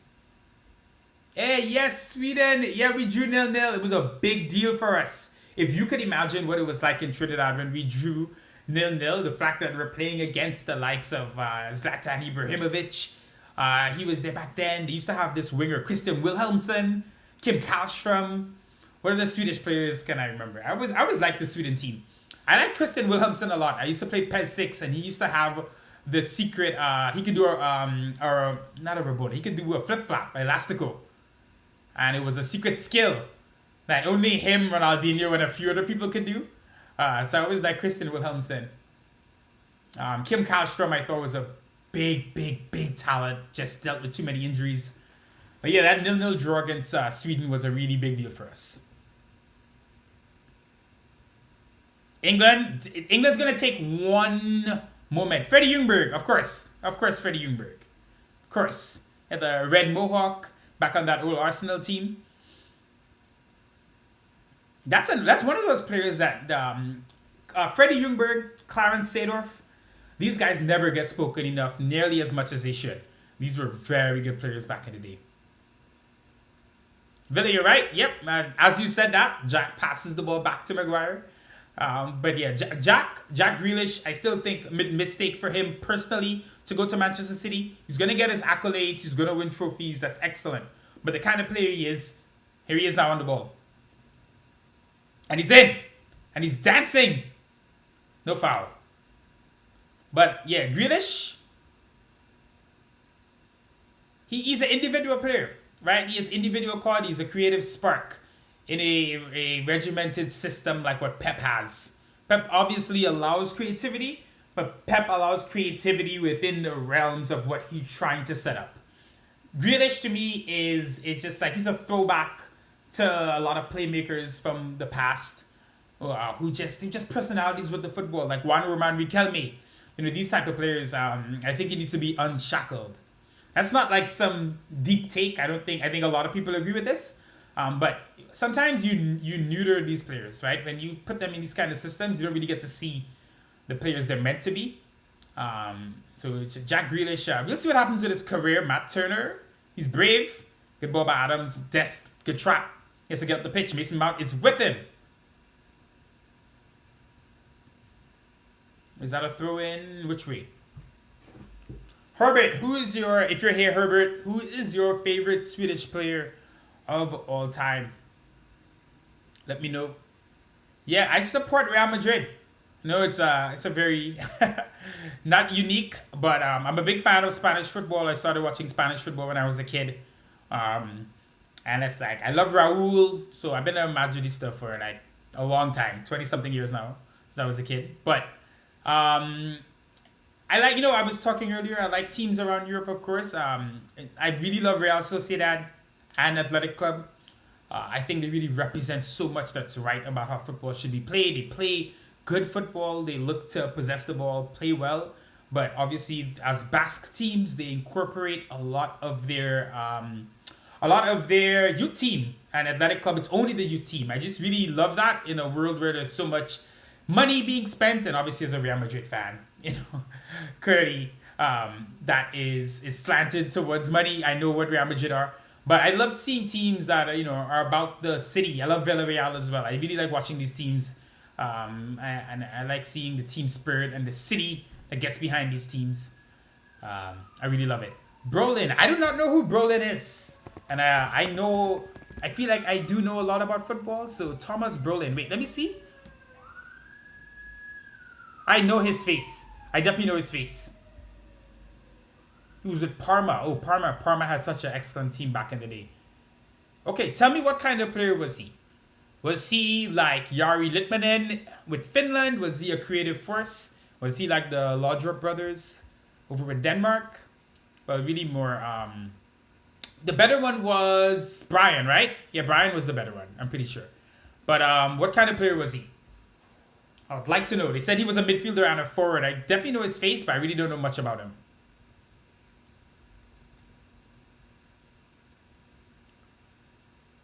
Good football, Harry Kane. Good tackle by McKennie.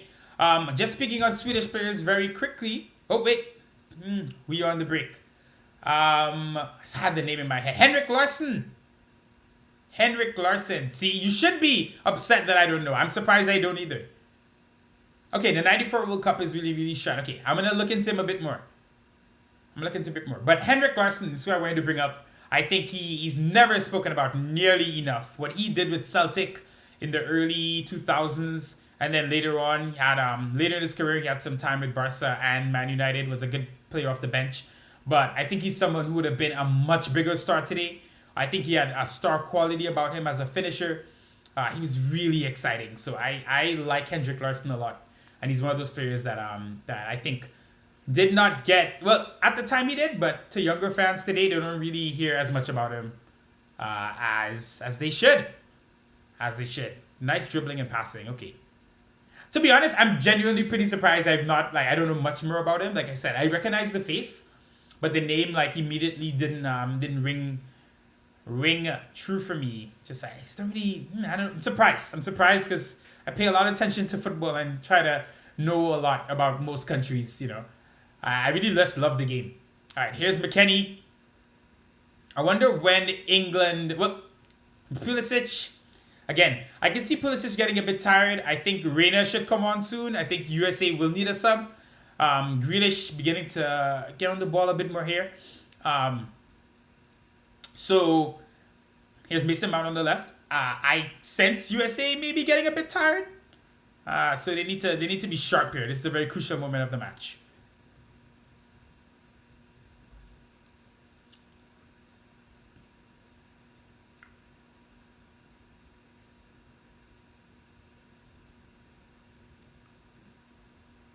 Oh, you support Arsenal? Well, I'm very happy for the season you guys are having. You guys have been through a lot of pain. You deserve it. Arsenal, to me, were like the most modern, exciting, flashy team when I was growing up. Just so many players. You could just go down the list.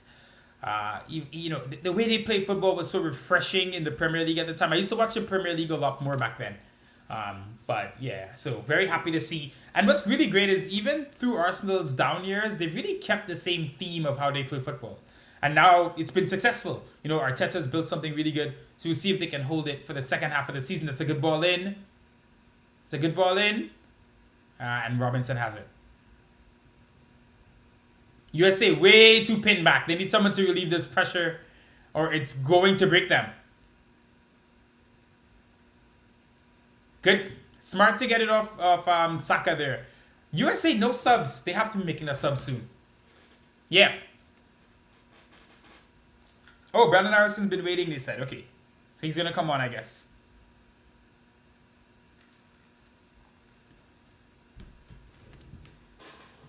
And Marcus Rashford is coming on as well for England.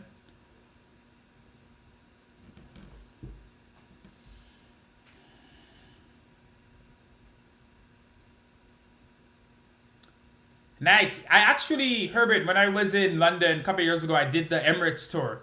So it was fantastic. Really brilliant stadium. It's cost the club a lot financially. But really good stadium here. I love the Emirates. Very good stadium. Really happy to see Arsenal, getting back to where they belong. McKennie, I did sense he was getting a bit fatigued, so you've been on Brandon Aronson. And this guy, all Aronson done is run. He will run for 120 minutes if you let him. So I think he's going to bring a lot of energy here. Who's coming on for USA? Is this Shaq Moore?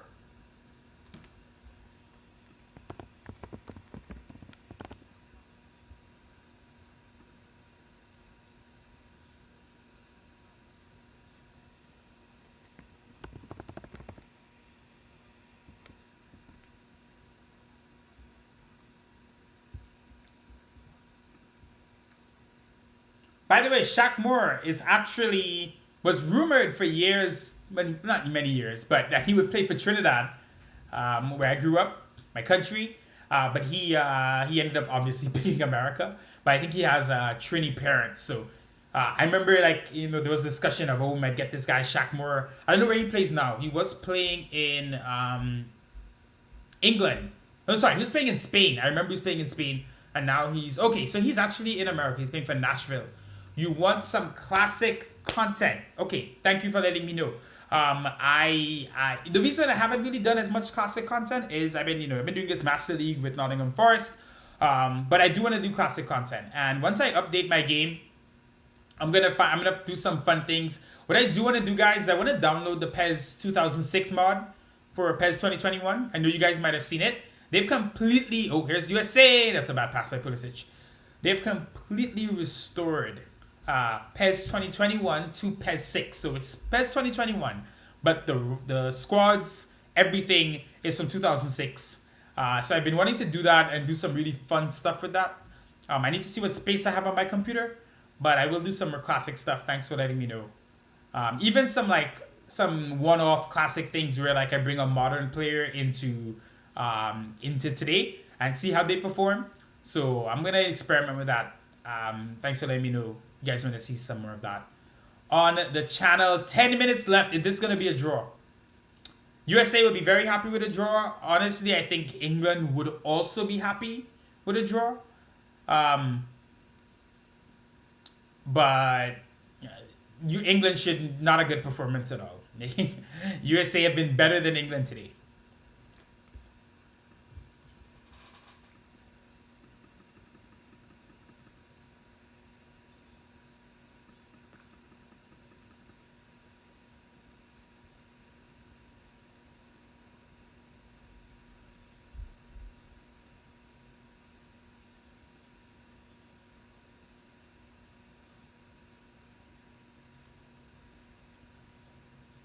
Brandon Erickson, I told you, all he does is run. Piston Pulisic has to release the ball quicker. Harry Maguire, listen! How good has Harry Maguire been?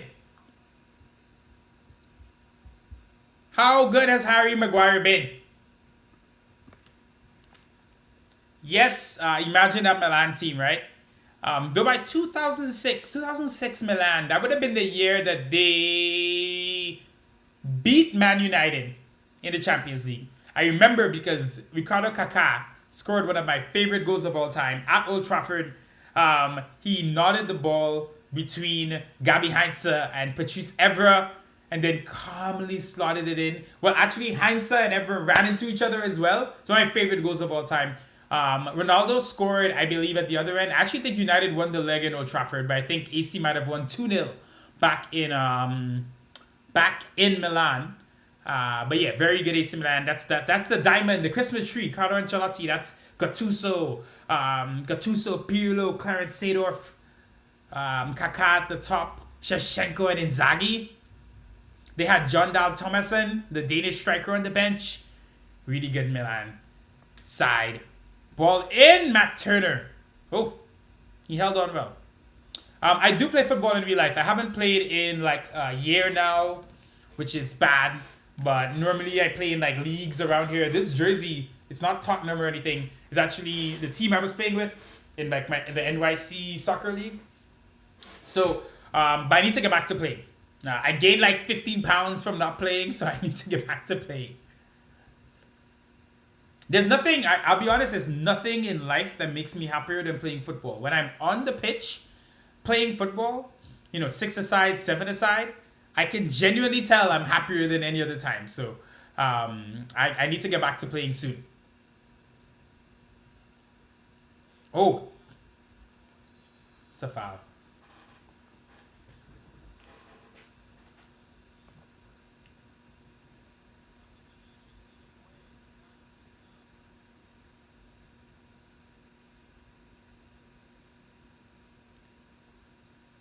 USA preparing. Look at his father. The only African to ever win the Ballon d'Or. George Weah.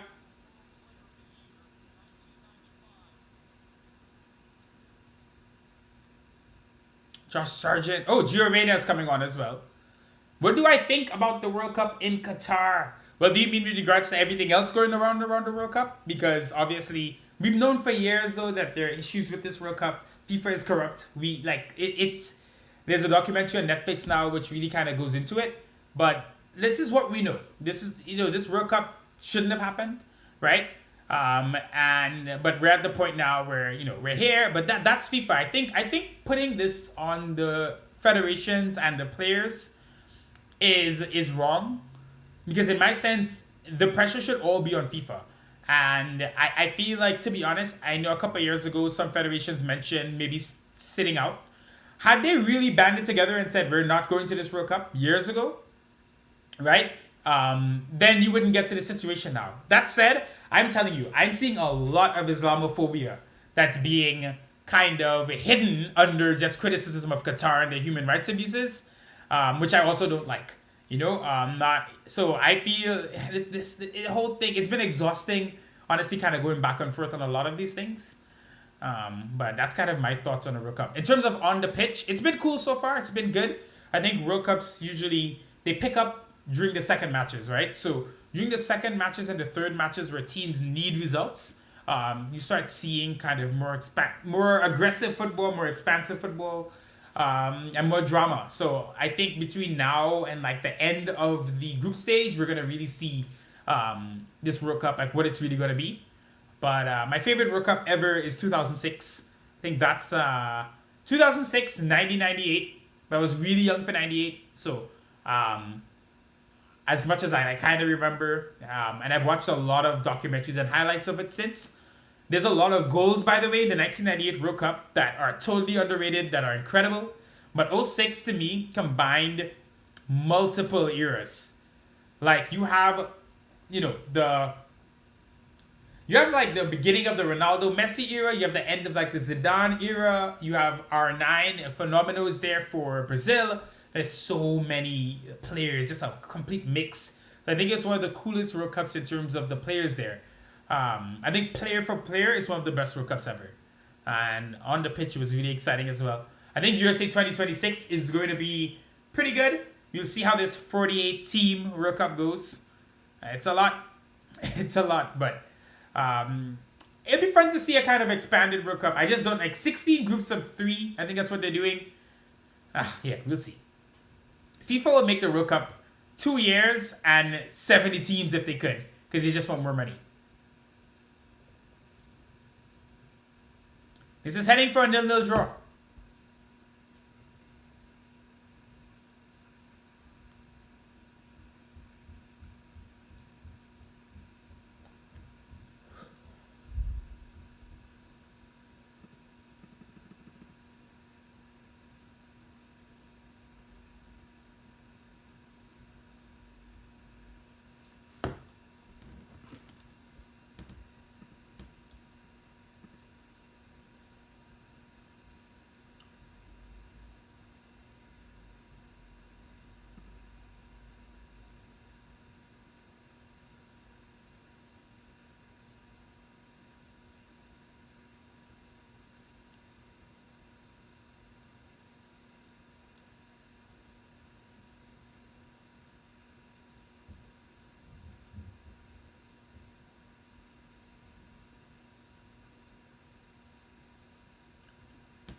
England have been dreadful, completely dreadful.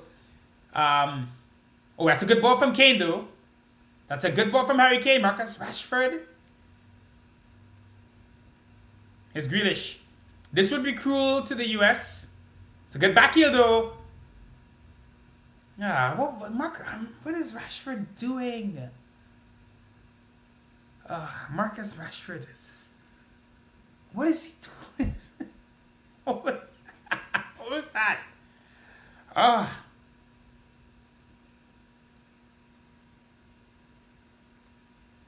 I do wish, in a sense, now that USA had scored. I think they deserved the goal the way they were playing, and had they scored, it would have really opened this matchup. England have been in second gear all match long. They lost the midfield battle poorly, so there's no real service to the front line. Harry Kane hasn't been great, maybe dealing with that injury a little bit. Harry Maguire has been the man of the match, which tells you everything you need to know.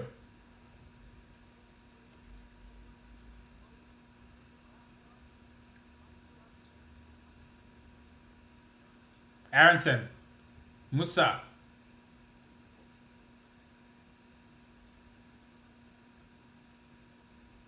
Shackmore. Girena. Ooh. USA needs to get back. England might break. USA needs to get back. Harry's bringing it out. And Harry Kane's not getting there.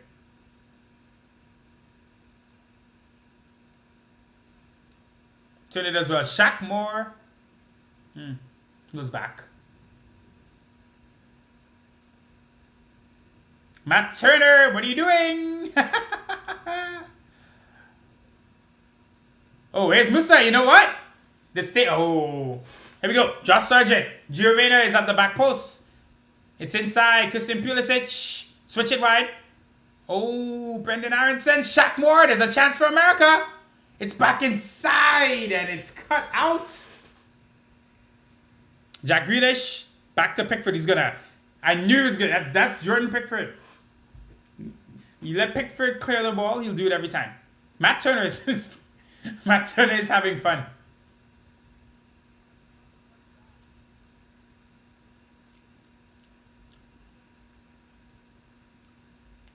Brendan Aronson.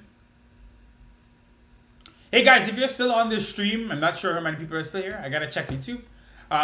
What would you want me to do in the future for these streams? I know I need to, as Fetty told me earlier, I need to get the scoreboard somewhere there, and probably I need to do a more interesting background than just me here. I'll probably do a green screen. But if I am to stream other World Cup matches, just let me know what other things I probably need to work on that was dangerous in the future to make this a better experience for everyone. Obviously, I wish I could show the match in the corner, but obviously I can't.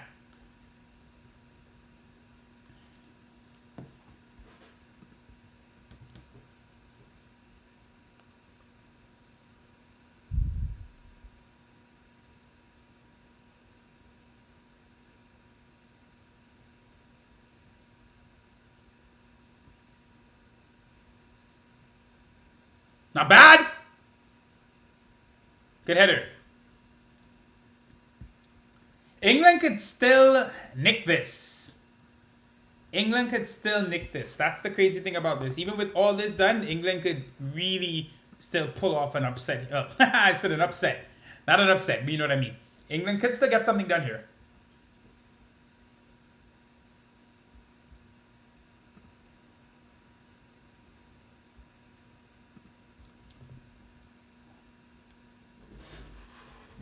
Appreciate it, Villa. You're the man. Nottingham Forest, I'll be finishing the Master League definitely over the weekend. We're going to have the final episode. Well, we'll see how far we get. We'll send Kenzo Tanaka off after an incredible career. Ball in! Maguire gets it down and Turner's there. Harry Maguire can hold his head up after this match. He's done really well.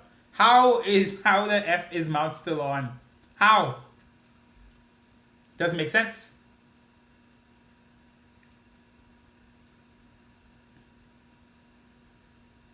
0-0.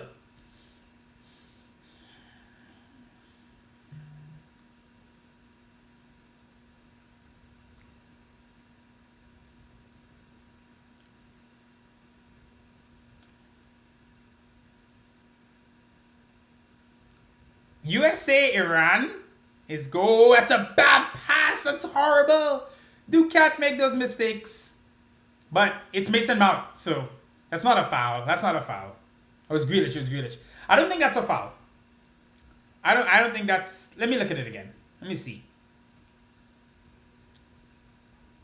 But really, really poor pass there. You can't have these mistakes late. You cannot have these mistakes late. You give England here, which is this is gonna end up being the last kick of the match, basically, right? But the last true chance.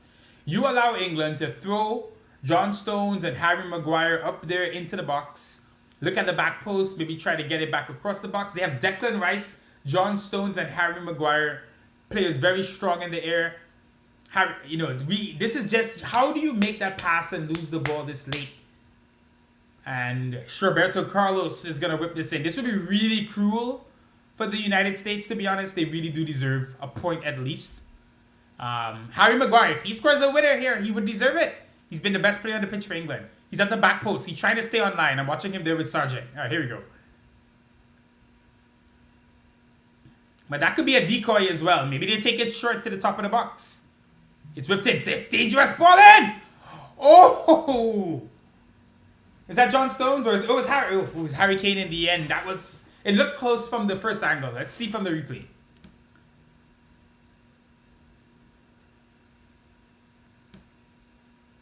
He's got to do better there. I mean, it's far from the goal, but it's a very good opportunity. Harry Kane. It's got to get that on target. All right, this is gonna end 0-0. It's gonna end 0-0. You can see progression from America. They're getting better at football. This was a very good performance. One of the most impressive USA performances, I would say, at the World Cup. They've had good results in the past, of course. I'm not denying that. They beat Portugal 3-2 in the 2002 World Cup. But today, I thought they played on the front foot at times. They didn't sit back. They did not look intimidated. They took the game to England. Harry Maguire is just dominating right now. But they played well. And I think that's the progression for them as a footballing nation. Not just getting results, but actually playing well doing so. England, atrocious. Just bad. I don't think USA played well because England was bad, because England defended well and Harry Maguire had a great game, but Burhalter is telling them chill. He's saying, all right, let's get the draw. They're gonna get the draw. It's gonna be 0-0.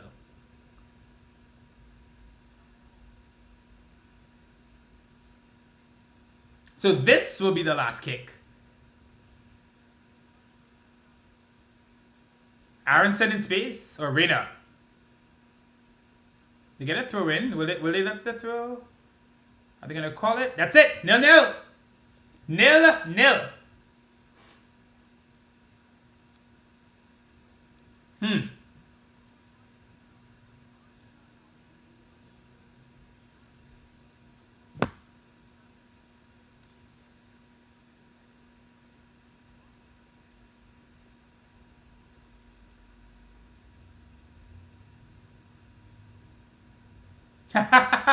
Very anticlimactic in the end. Though I did think the match itself had a lot of intrigue. It was really exciting, but it's the kind of game where they needed an early goal. An early goal would have changed this game either way. I think England came out early, possibly looking to score. Then USA had the run of the play for the rest of the half. But an early goal would have opened things up. England, I think once they realized how much USA came to play, they just kind of relaxed and they kind of start playing a lot more defensive. And I think this is an annoying thing with England.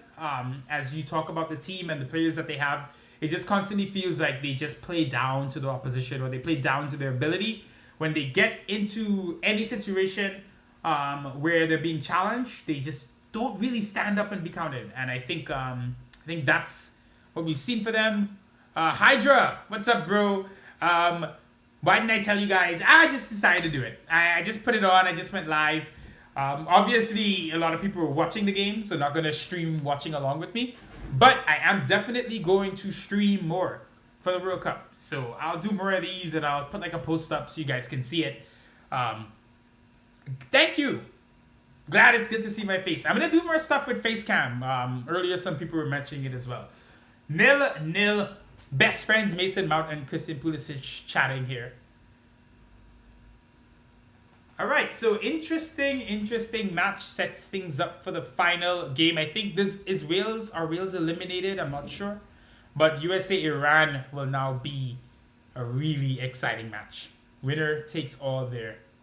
Iran's goal difference from their first match, however, is going to be a pretty big deal for them in terms of the kind of result they need to get. All right, so Master League stuff. All right, first off, next episode, definitely, I'm halfway through it. So, wait till you see who we drew in the Champions League quarterfinals. You'll see that, and you'll probably see if we get through. I haven't even finished the quarterfinals, so I'm not even hiding information. You'll see if we get through. What happens after that. But I think I'm going to have, definitely between Saturday and Sunday, I'll have the next episode, and that could be the end of the series, or we'll have a final episode if I do get to the Champions League final or something. I might do that as one episode. Okay, Villa says Wales can still qualify. All right, so if they win, their goal difference is -2. Iran, it's really, that second goal for Iran that gave them... second goal in stoppage time. Both goals were in stoppage time, but the second goal was important for them in terms of goal difference after they lost 6-2 to England. So It should be really interesting. So that's what's going on with Nottingham Forest. You guys will see that soon. As for plans after that, I see you're asking about Football Life P9. I'm going to talk about that in a second. The next Master League is going to be a journeyman save where I'm basically going to go from country to country and try to win like everything I can. I will put up a poll. You guys will vote on which country we'll start with. I do want to start outside of Europe just for something a little bit different. I'm not going to stay too long. Maybe 1-2 seasons. We'll see at max. I think every team I play with, I'll aim to stay a maximum of 2 seasons. Depending on the team we play with and how things are going, maybe we'll decide to stay for 3 seasons. But it's something I'm really excited to do. So we'll see what happens with that journeyman save. You know, we'll play like 10 seasons, if not longer. And I will get these episodes out a lot faster than the Nottingham Forest Master League. The Nottingham Forest one, there's a lot of editing goes into it, which is why they take so long. So I'm going to try to, you know, make that system, that whole process a lot simpler for when I launch this new series so I can really get videos out quicker. And then regarding Football Life, I have heard about it. I heard about it months ago. I've been following it. I haven't actually played it. I just have to install all the files. I know a lot of people are having issues, however, getting it to play. It's cutting off. It's like, you know, in the middle of the game, it's not, it's crashing. So we'll see. But for me, because a couple things, right? I want to use Virtua Red 5. And I want to use the UML mod, the Ultimate Master League mod. I don't know if the UML mod will work with Football Life. And I don't want my game to like have too many conflicting things crash and make a difference. So you know, we'll see. You know what happens there. I'm gonna play it and test it out. If you guys are playing it and you love the gameplay, let me know. Thing is, I really enjoy the gameplay I have right now that I've been using for like the last year. It's one of Holland's gameplay files from EvoWeb, and I really enjoy it. And on Legend, I find it's perfect. I think, you know, some people who don't play on Legend don't like it as much, but I have such a good time. This Master League is so challenging. Every game is still tough. So I will be keeping this and updating it obviously for 2023 with the new kits for everyone and all that stuff. So that'll be the next series. See, Villa, you know, 100% agree. Now, yes, Brazil and Argentina, they do have some fantastic atmospheres. We're gonna get some flares in the stands. Some really interesting crowd chants. We're going to get the drums. It's going to really feel great. As you notice in my videos, guys, I like to up the volume of the crowd so you can really feel the atmosphere. So I'm excited to play in South America and see what happens there. Yep, FIFA 23 is, everything about FIFA 23 is really good except the play on the pitch. For what people like us, and I say like us, I think a lot of people who follow me are more like offline gamers. I just prefer the slower gameplay. I play FIFA and it feels like in FIFA the objective is just to score, right? Like I'm playing to score. I want to play and score goals, right? Whereas when I play PES, even, yes, I know it's been an old game. It's like 2 years now of PES 2021. When I play it, I feel like I'm really playing football. I have to play defensively sometimes. I'm not just rushing through, especially when I play on manual. But I do know I need to give FIFA more of a chance. So I do plan to do like a my player or I guess career, my career, whatever series on FIFA. So you guys will see that on the channel.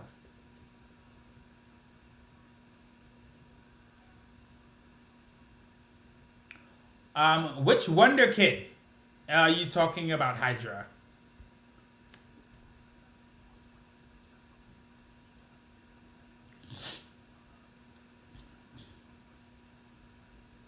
If you see me nodding along, guys, I'm listening to the post game where Greg Berhalter was just talking. Yes, P9, you're spot on. I've had so many players. You've been following the Nottingham series, you've seen it. I've signed so many players that had talent and I thought was going to be one way or another, and he didn't fit into the team. Claudio Flores from Nottingham Forest, for how I tried so hard to get Claudio Flores to develop for us, and he just never really fit in. And then, you know, like even Kenzo Tanaka, who's emerged as the star of this series, he wasn't supposed to really be the player from like the U-Team guys I created that became the best one.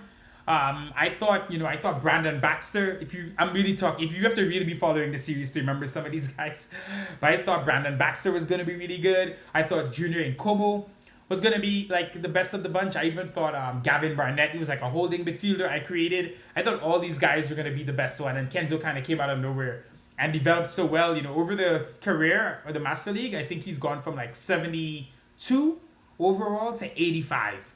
So that's really impressive. Odo Bert from Troy or Troyes. I don't know him. I know Lena Oberdorf, who plays for Wolfsburg. She's one of the best women players in the world. But I'm gonna look this guy up right now, Hydra. So let me see. You actually might be the only guy who knows this Wonder Kid. Did you find him on Footman or something else? Wilson Odobert.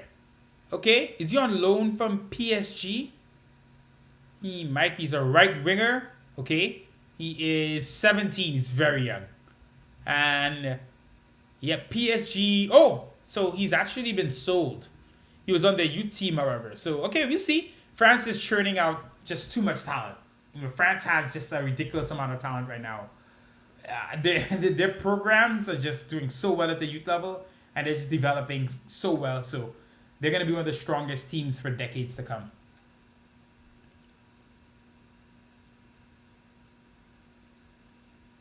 Okay, Villa, so let me know the name of the mod. If you remember it, you can drop a comment at any time. I'll definitely check it out. Should be interesting to know.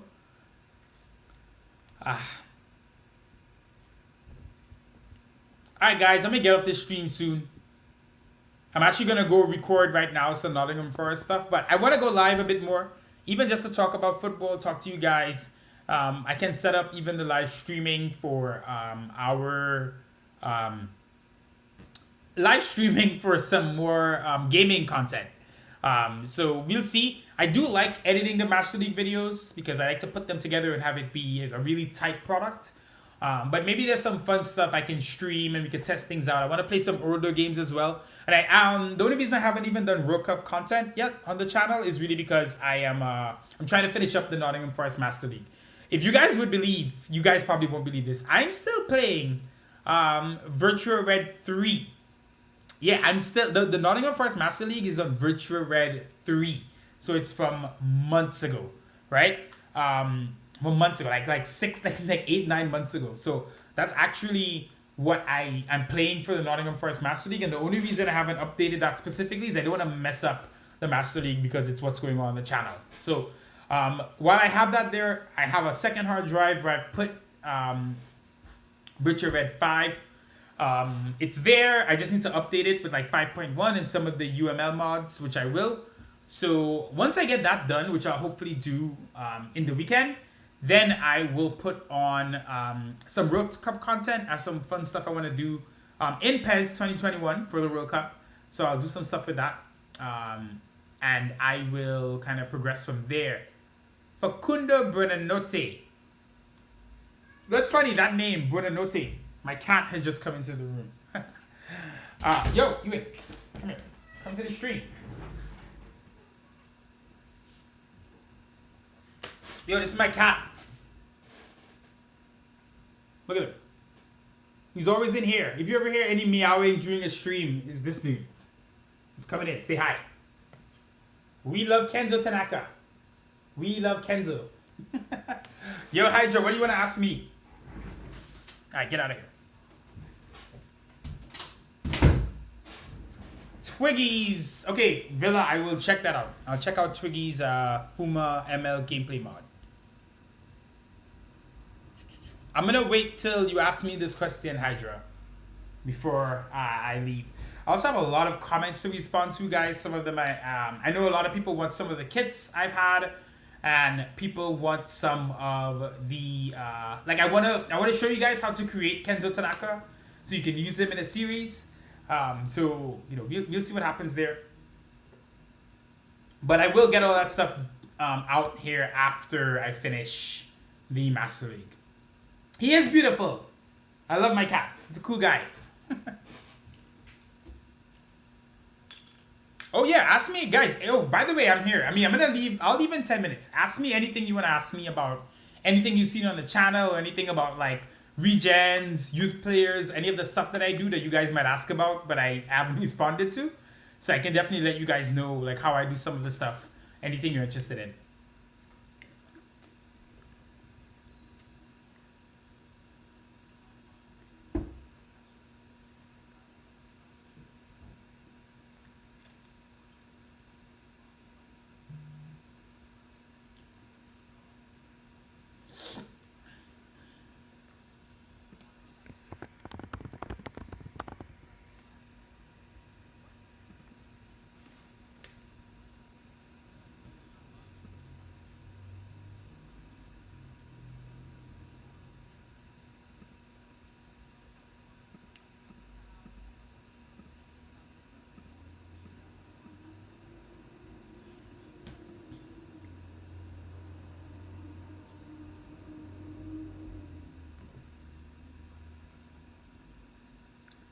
Okay, so sorry, I was watching Pulisic's post match. Let me see what he says here.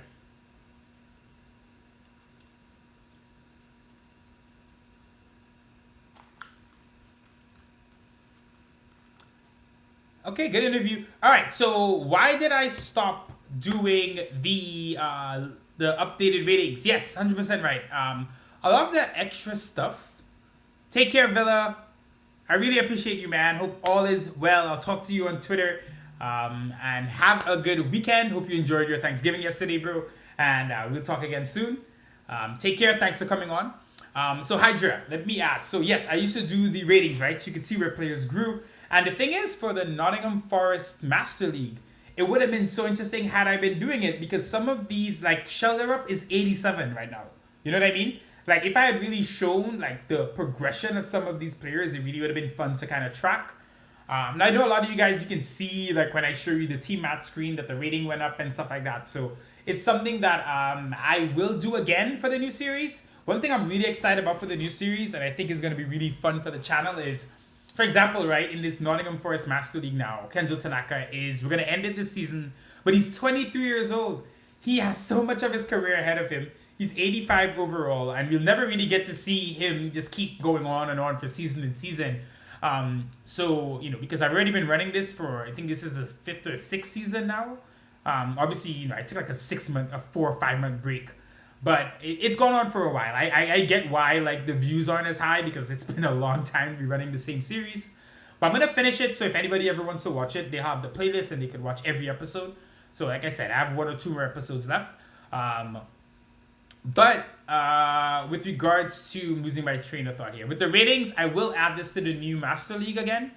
Make sure to make a note of that. And one thing I mentioned with Kenzo and like him only being 23, in the new series, which I think is going to be really cool, because we're going to play hopefully for like 10 seasons.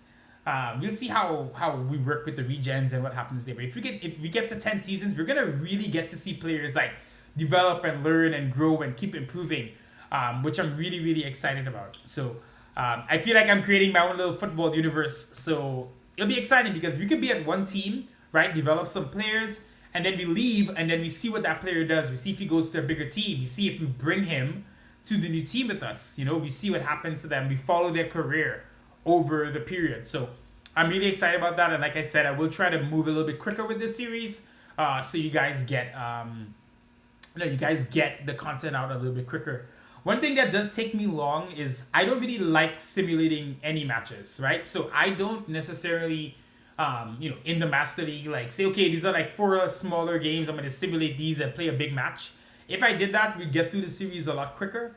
But I like playing the smaller matches too because it's a lot of times the only time I can play younger players, and see how they play. So I think I'll continue to play every match, but I'm just going to be a lot more efficient with getting these videos out so it doesn't take as long. And really get myself on a schedule so I can drop the videos quickly, drop them early every morning, and you guys can watch it. Mars, thank you, bro. I really appreciate it. New series will be starting, hopefully, if everything works out, next week. We'll get finished with Nottingham Forest over the next 2 days, and then we can maybe start a new series next week. But I'm excited. I'm going to put up a poll so you guys can vote on where we should start, and then we'll go from there.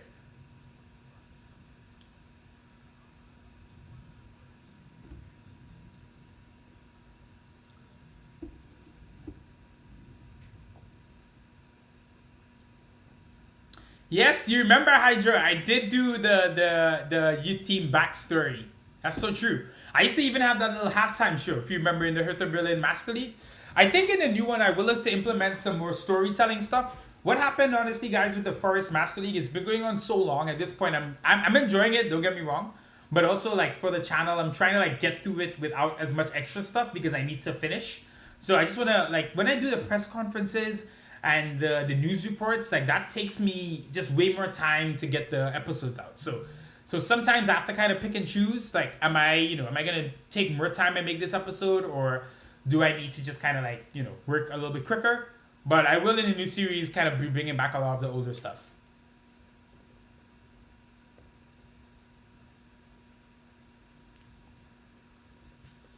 And yeah, I'll bring it back, man. I'll bring back and maybe some new stuff as well. But I'm glad you let me know. Let me know, guys, what you like and don't like with the channel. Preseason is not well. Actually, I think if you're on a big team, preseason is implemented originally into PES 2021. So, you play with the Manchester Uniteds. You will get preseason matches now. I think if you rise up in the rankings and become one of like the top 20 teams, you probably start to get to play preseason as well. But Nottingham Forest in the Master League we're playing right now are still ranked like 63rd, so they're not really close to that. So I'm not sure if I kept playing, if we would eventually get the preseason in Master League. But what I do for the preseasons you've seen is I export the team, right? So I export the team to a regular game mode, and then I play 3 J League teams in friendlies, and I use that as the preseason. So that's what you see when you see me say we're going preseason in Japan or preseason in Thailand. It's me doing that. But I'm not sure if every team gets the preseason. What did I do? I forgot. What did I do with Hertha Berlin for the preseason that year? Remind me. Okay, storylines. Yeah, it's funny, guys, because I do, like, in my head, I have some of these storylines of, like, things like what the players are like, and, like, how they're developing, and, how things are working out. Like, for example, you could argue right now Conor Gallagher is not happy. Simon Hunt, who was kind of a youth team player that got promoted this year, he's been playing way more. Oh, the Stadium on Water. I remember that one. Yeah, that's a really cool stadium. That's a really cool stadium. I now remember. I did like a tour and I showed like crazy different stadiums. I remember that. Yes. So with Nottingham right now, right? Simon Hunt has been playing a lot more because he's a better all-around player. He played well against Everton. Really well in that match where I didn't have commentary. So yeah, there's definitely some stuff for that. I'm gonna add in and put into the series. The Hertha Berlin one hurts me, guys. My computer crashed. I never got to finish it. We were about to be in the Champions League, I think, or at least we had a Champions League playoff, I think. But there were some moments in that series I really enjoyed. When I talk about that Mukoko hat trick was pain. I was paid. But that Hertha series has one of my favorite players of all time in Master League, Mike Treasurer. And Naishimie, he was incredible. In my I answered this question yesterday to someone on stream, but if I had to make my all-time Master League lineup, that front three, I'm gonna do a video with that one time. I'm gonna do the video with that, guys, one of these days where I put this team together. Where I put together like my all-time Master League starting 11. I know that in goal for sure, if you've been following me, it's Lucas Zidane. He was the best goalkeeper I think we've had with Racing Santander back in the day. He was amazing. In the front line, it's 100% João Pedro. What's his name? Mike Treasurer and Kenzo Tanaka. That's the front three. Mohamed Salisu, I think, could be in the back line. He was really good with Santander as well. So there would be definitely, it'd be fun to do like an all-time Master League team. I remember Abu Nzibo. He was my youth team player that year. He was like the Tanaka of that series, but we didn't get far enough with him to see, how well he would have played. But it would be fun one of these days to do like an all-time Master League team. But maybe I'll do like another series and then put together that team. I think John Swift might be in the midfield. He doesn't play much anymore now. He's older. in the Forest Master League, but he was special when he was in his prime, and he can still do the business if we need him. Let me hear the recommendations. So I will say this, Hydra. I'm not gonna pick the teams ahead of time because I really want to, as I get into this, I want to really do it based on what's happening. So I'll give you an example in the Forest Master League right now. This season we're in the Champions League. We have to play that playoff against Dynamo Kiev. Who am I thinking of? Sampdoria. Sampdoria finished, I think, 3rd or 4th in Italy in the season prior. But they didn't really buy players and build a team good enough to compete in the Champions League. So in the Journeyman, the way I want to really make things work is because Pez's engine just isn't that smart, right? So if we're playing the Journeyman and we do well, I'm going to set objectives and we're going to have to live up to those objectives. And if we're doing well and we earn the right, then when we look at across the world and we see who's doing well in what league, which team did well, if we see, like, for example, let's just put it out there, in England, for example, right? We see press conferences in big matches, definitely, for sure. I like that. Yeah, so if we see, for example, in England, we see, Wolves. Wolves are now 3rd in the Premier League and they finished 3rd. That's the kind of job I would then want to take, but then also get to Wolves and purchase the kind of players that if Wolverhampton did finish 3rd in real life, they would 100% upgrade their team. That's one thing I really hate about Master League and their engine. It's not like a real life living world where when teams do well, they buy players. When they get relegated, they sell players. FIFA's way better on that end, which is why FIFA's career mode is much better. Where FIFA lacks is on the pitch, but the career mode, all the other stuff is just way better than PES. So what I will do with the Journeyman is I'm gonna create that atmosphere and vibe, hopefully. So we'll see what's going on in other leagues. If you see like a team, for example, where a striker scored 30 goals and he leads the league in scoring one season, then maybe we go to that team, give that guy some more help, and then see if we can score 30 goals with him again.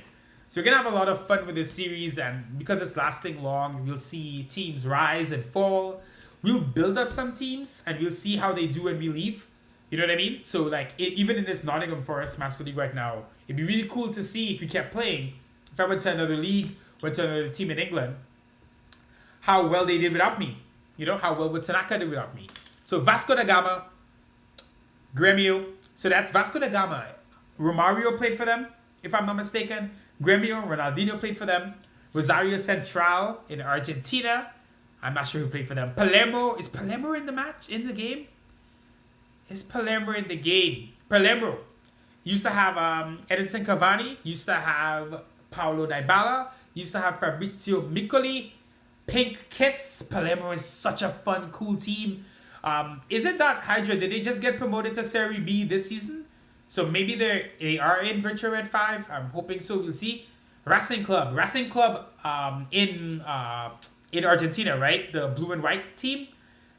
Well, yeah, I think I've seen some images of their stadium. Okay, so yeah, we're gonna see who we end up with. These are really good suggestions. Malaga, of course. So I've run, like, before I started streaming and stuff. Actually, funny enough, when I first started doing any kind of content, was during COVID in 2010, and I was on Twitch only. And my first ever Master League was Malaga, and I played it for like half a season. Then I kind of quit it. Then I did a Real Madrid Master League, and then eventually did Racing Santander, and then I put it on YouTube, and that's how this all started. Malaga's a fun team just because you want to kind of recreate what they had in 2013 with Isco, Santi Carzola, Ruud van Nistelrooy. When the Qataris came in, I believe it was Qataris, and they ended up dropping the project and actually hurt Malaga more than if they had never come in. So unfortunately, they dropped out there. Palermo are in V5. It'd be really fun. How cool would it be to build a Palermo team, bring in some Italian veterans? Maybe we bring an old Marco Verratti back to Serie A eventually. Maybe we bring in Edinson Cavani for a year or two.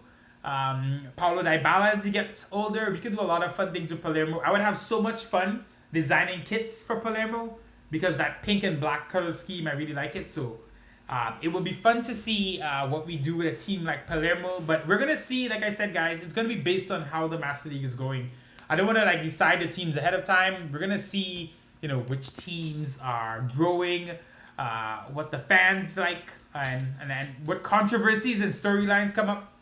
So we're gonna kind of pay attention to all of that, and see what happens. All right, I'm gonna get off the stream soon. My next stream. Who's playing tomorrow, guys? Let's see. World Cup 2022.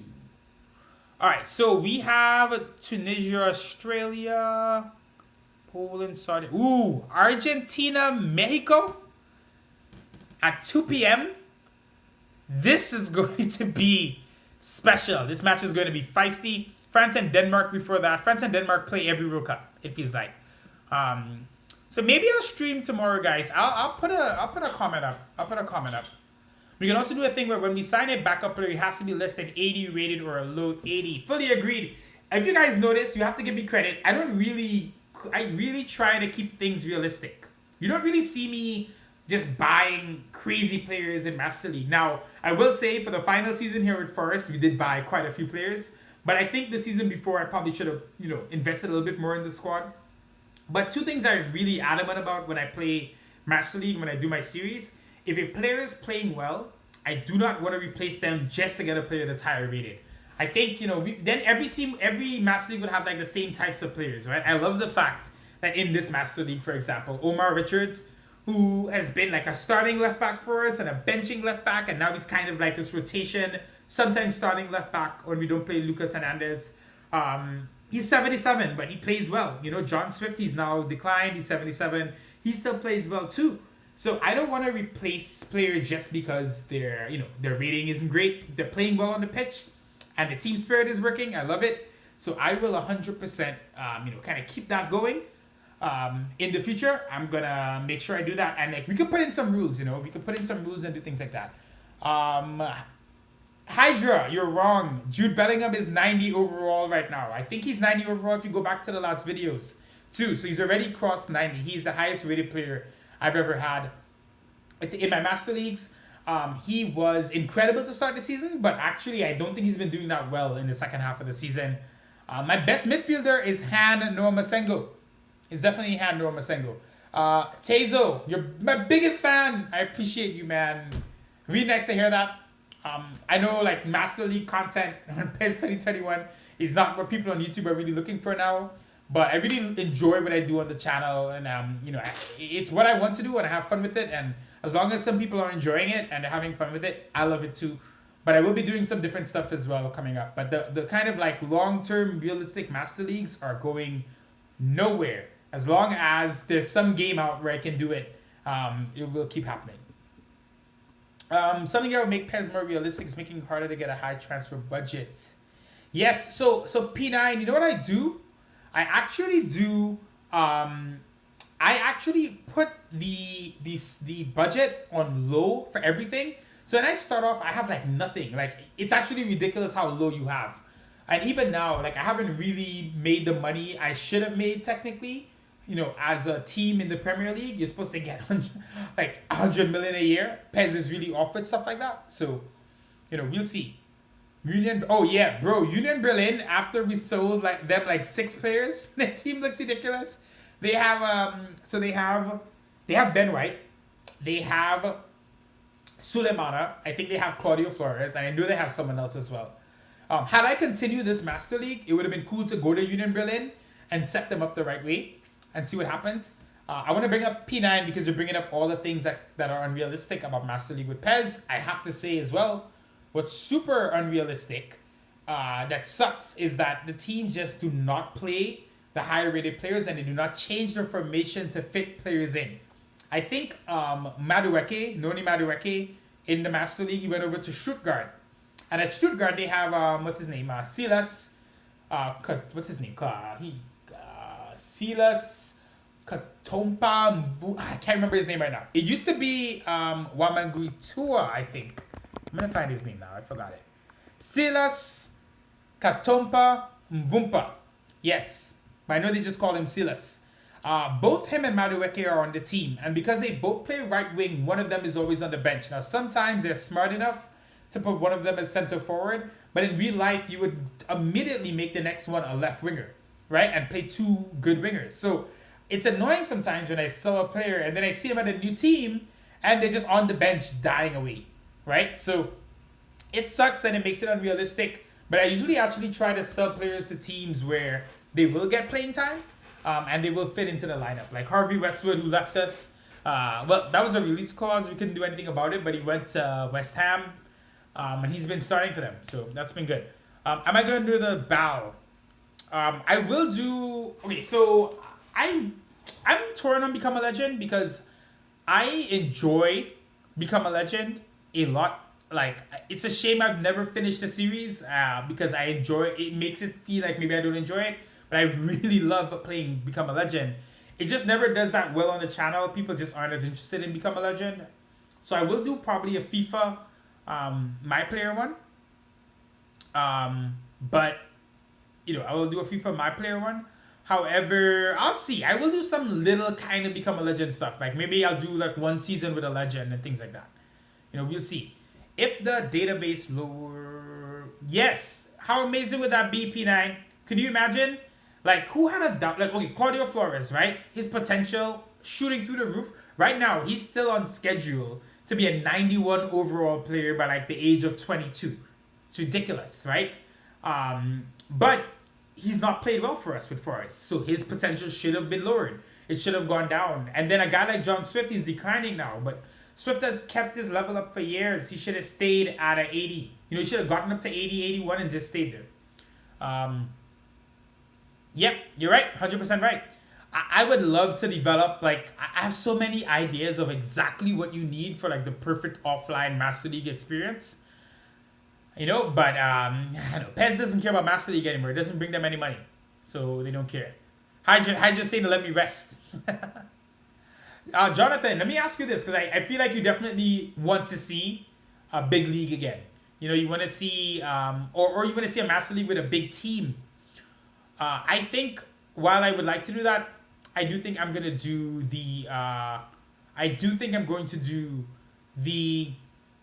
Journeyman one, because we will get to a big team and we'll get to multiple big teams. So I'm really excited for that one. I think that one could be a lot of fun. I think it's gonna be fun to track our players over 10 years, see which players we sell, where they do, how they move. I'm excited to see like what storylines develop. What's up, Tim? Tim is the guy who got me to stream today. He told me yesterday on Twitter that I should come on stream and it'll be fun. So thank you for kind of pushing me to do this, and it's been fun. Let's see, you had to watch the US game untethered, unless you would have tuned in. That's okay. You can go back and watch it, but I mean it's pretty boring. I'm just getting this for the first time. But what else is here? Pins and needles the whole game. Yeah, very nerve-wracking, but the USA played really well. They honestly deserved the win. England had their moments early and they had a couple chances, of course, but USA just played better than them. England got more timid as the match went on. So I think USA would feel, though, I think for the first two matches, they should have 3 points. They should have won one of these matches. And you go into this match with Iran, and, that match is just, it's anything can happen. To me, that's a derby now. If anything can happen in that match. I knew Iran were a lot better than they looked against England in the first match. So anything can happen, and we'll see what happens there. But USA, they played well. They've been one of the better teams in this World Cup, and they deserve, in a sense, to be in the knockout round. So we'll see. Midfield was dominant. Tyler, Adams, Yunus, Musa, and Weston McKennie. That is a midfield trio. I spoke about it during the stream quite a bit. But it's perfect. It reminds me of how Real Madrid set up, where everyone's doing their different roles. So you have Tyler Adams. He's marshalling the back line. He's such a good captain. He's getting stuck in. He's covering. He's controlling things in the middle. McKennie is going box to box, making things happen, playing aggressively. And Yunus Musa is excellent on the ball. He's creative. He can play in between the lines. I thought they completely dominated Jude Bellingham today.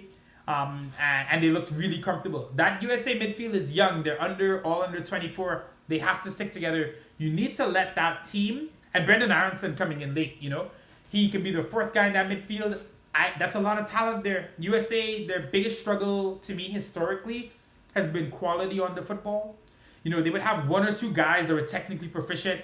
You would see them in Europe, guys like Clint Dempsey, and these guys were good players, but they wouldn't be surrounded by that kind of quality across the midfield. controlling the midfield, you can control the game. USA, that's not been a core tenet of their football. You can see the development. They look good today, and they dominate that English midfield. Don't get the hype over Declan Rice. I'm not a big... I think Declan Rice is good. You know what I mean? But, I mean, let's be honest. England overrates... The English media hypes up their players to astronomical levels. And you see it all the time, right? So it's annoying sometimes, and you have to take what they say with a grain of salt, because I brought this up on Twitter yesterday. Manchester United fans have been saying, oh my God, Casemiro is so good. But a year ago, when I posted something about Casemiro on Reddit, everyone told me, oh, Declan Rice is much better than Casemiro. Thing is, they don't really watch football outside of the Premier League. So they're, not to say like you have to commit all your time to taking in the top 5 leagues, but I don't like when you make assumptions or big statements about players that you really don't watch week in, week out. It's just wrong, and you know, the football is global. There's so much football out there, and there's so much quality. So I just don't like these quick judgments on players. And usually they get to the Prem, and then, you know, people know them, and they're like, oh my God, this guy is so good. I'm like, he was good before. Like, he just become good. All right, Iker Bravo, nice kid. Really like him. He's at Real Madrid's B team now, Hydra. I know you know that. Who's with Leverkusen. I want to see how Real Madrid develop him. Real Madrid tend to have a lot of very good youth team players, but they always tend to sell these players for profit. So it's hard to break into the Real Madrid team as a youth player. They also have this guy, Arribas, on the right wing, who's really good. So we'll see. Tim's talking about Aronson. He's a pest, 100%. I love watching him play. He just plays all effort, all energy, all the time. But he's not like a headless chicken. A lot of these guys who are like pressing monsters, they're just headless chickens.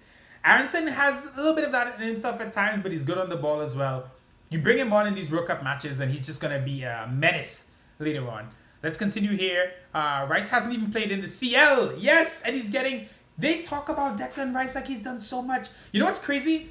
The English media rates Rodri really highly. Like they, you know, even last year they were saying, oh, Rodri, best defensive midfielder. And Rodri's incredible. I'm not taking anything away from him. But he was incredible at Villarreal. And then when he went to Atletico, he was incredible there too. But if I had asked someone about Rodri the year before he went to Manchester City, they would be like, oh my God, he's not even nearly as good as Calvin Phillips. So that's like how the bias thing works, unfortunately. But, you know, it's English media. Obviously, we're all talking English and paying attention in English. There's bias in Spanish media as well, because I read and take in a lot of Spanish media, so there's bias there as well. So, you know, it does happen. My thing is, like, I don't mind being biased to your country, but I just don't like gross statements about players that I know you don't watch. So when you say things like, oh, no, he's not quality, I'm like, you've not watched him week in, week out to genuinely say if he is or is not quality, right? So I just don't... And FIFA ratings or no one's caring about PES ratings, but players don't have FIFA ratings. People act as if, oh, he, you know, look at him. No, players are humans and they play 90 minutes. And in that 90 minutes, the gap between players is so small. They're just two men out there playing football, right? The real gap that you see in terms of who's good and who's bad in global football happens because of consistency, right? So the players that are at major teams, they're there not because they're great. Yes, they are great, but they're great all the time. A lot of players can be great for a month, for a match, for a week, right? That's why you see in the World Cup, which is where it's really cool, it kind of makes everything kind of fun, is that you see players like in one game, Ener Valencia, who's playing really well right now for Ecuador. Hopefully he's not too injured. He had to get stretchered off. You see him, and Ener Valencia looks amazing, and he's a good player. Yes, maybe he can't do it for a full season, but these guys are good players. So I just want people to be kind of like a bit more nuanced. But a lot of like the media game now is like hot takes. You just want to say your thing to get interaction. So I get it. Who else we're talking about here? Lamine Yamal. I only just found out about him earlier this week. Barcelona. This guy looks really good. Someone said I haven't seen a Barca youth team player this good. And someone said, yeah, Messi. Like that's how his highlights look for the Barca youth team. So I'm really excited to see like how he develops. Yes, Iker Bravo was with La Masia. That's true. Oh, you chatted with Tim Roth. Okay, cool stuff. But yeah, it was a good match today. I think USA should be really proud. You're seeing the development of football there. The 2026 World Cup will be very, very interesting. All right, guys, I'm gonna get off. unless you guys have any more questions, I really appreciate everybody came through to the stream. I will definitely stream some other World Cup matches. And eventually maybe get to streaming some gaming content. I'll see what makes sense. But this is fun. You guys, listen, you guys are awesome, man. You guys support the channel. I'm playing a dead game. It's been out for 2 years. So you guys who still watch my videos, and I really, really appreciate it. Every comment, you know, it's fun. It's stuff I've been doing for so long. Just like by myself playing in my room or whatever, even as a kid. So it's great to see other people like who like the content and engage with it. What do I think of tomorrow's matches? I'm going to check the schedule real quick. I know Tunisia, Australia. I expect Tunisia to win that. I think this is one of the weakest Australia sides we've seen. So I do think Tunisia, they looked pretty good in their first match. I think they'll do well there. Poland, Saudi Arabia is a complete toss-up for me. Saudi Arabia obviously riding high. I'll have their win against Argentina. And Poland, to me, just always underperformed. Though I do love Jakub Kaminski, the winger who plays for Wolfsburg. He's very good. Lewandowski has always kind of underperformed for me at these tournaments. But I could see Poland winning that one. You know, Group C, which is Poland, Saudi Arabia, Argentina, and France. I mean, not France, Mexico. Sorry. That group is definitely going to go down to the wire. So I'm excited to see Argentina, Mexico. I am so excited for that match. I do think Argentina wins it. I think, you know they have to put in a good performance. I can see them winning that 2-1. But that one's going to be, I think, one of the best matches of the World Cup. And France, Denmark, it's going to be cagey. I don't see it being too expansive. I'm going to say that could be a 1-1 draw. So let's go with Tunisia winning over Australia. Let's say 2-0, maybe 2-1. Poland, Saudi Arabia. 2-1 Poland. France, Denmark, 1-1. Argentina, Mexico, 2-1 Argentina. Or maybe 2-2. Maybe 2-2. That's my predictions for tomorrow. You want an episode tomorrow? I have to record. Where am I? I think I did halfway of the recording. Like I'm halfway through the recording.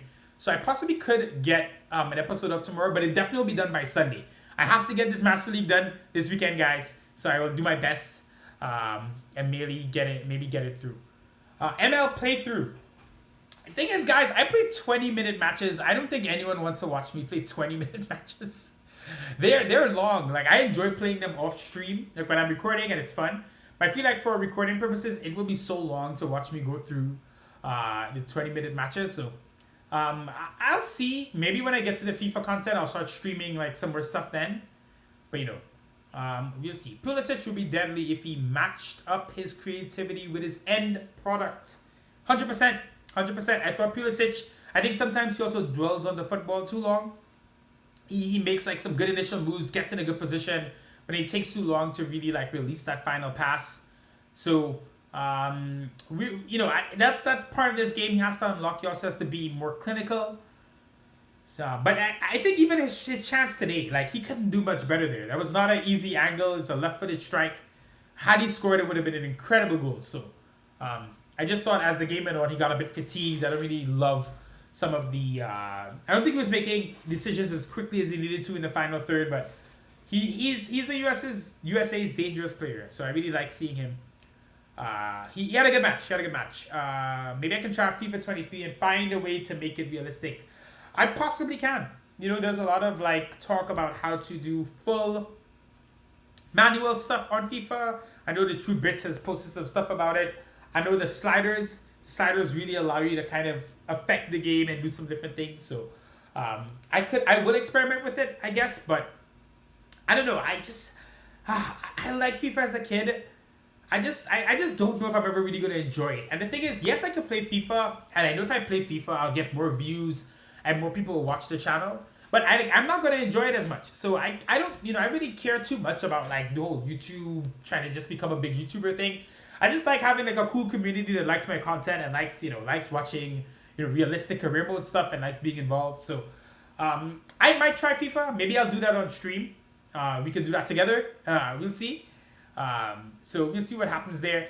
We're bringing up the traders, Fabio Silva. So Fabio Silva was my backup striker in the Racing Center in their Master League. And he backed up João Pedro, and he was very, very good. He should have started a lot of times. I felt like him and João Pedro were competing. And now he's been incredible. Like, he plays so well for Manchester United in the current Nottingham Forest Master League. I think if every match I play him, he scores. He's so good. He's 87 overall now. He has Cristiano Ronaldo on the bench for United most games. So he's been a traitor, but I can't blame him because this is another universe from the Racing Santander Master League. Harvey Westwood, though, that's a super traitor. This guy almost... What did we lose to West Ham last season? Was it like 6-1? Insane. And he scored a hat-trick or 4 goals. Yeah. Screw Harvey Westwood. But we did love him as a time here. Him and Tanaka were a great combination. I almost brought him back, guys.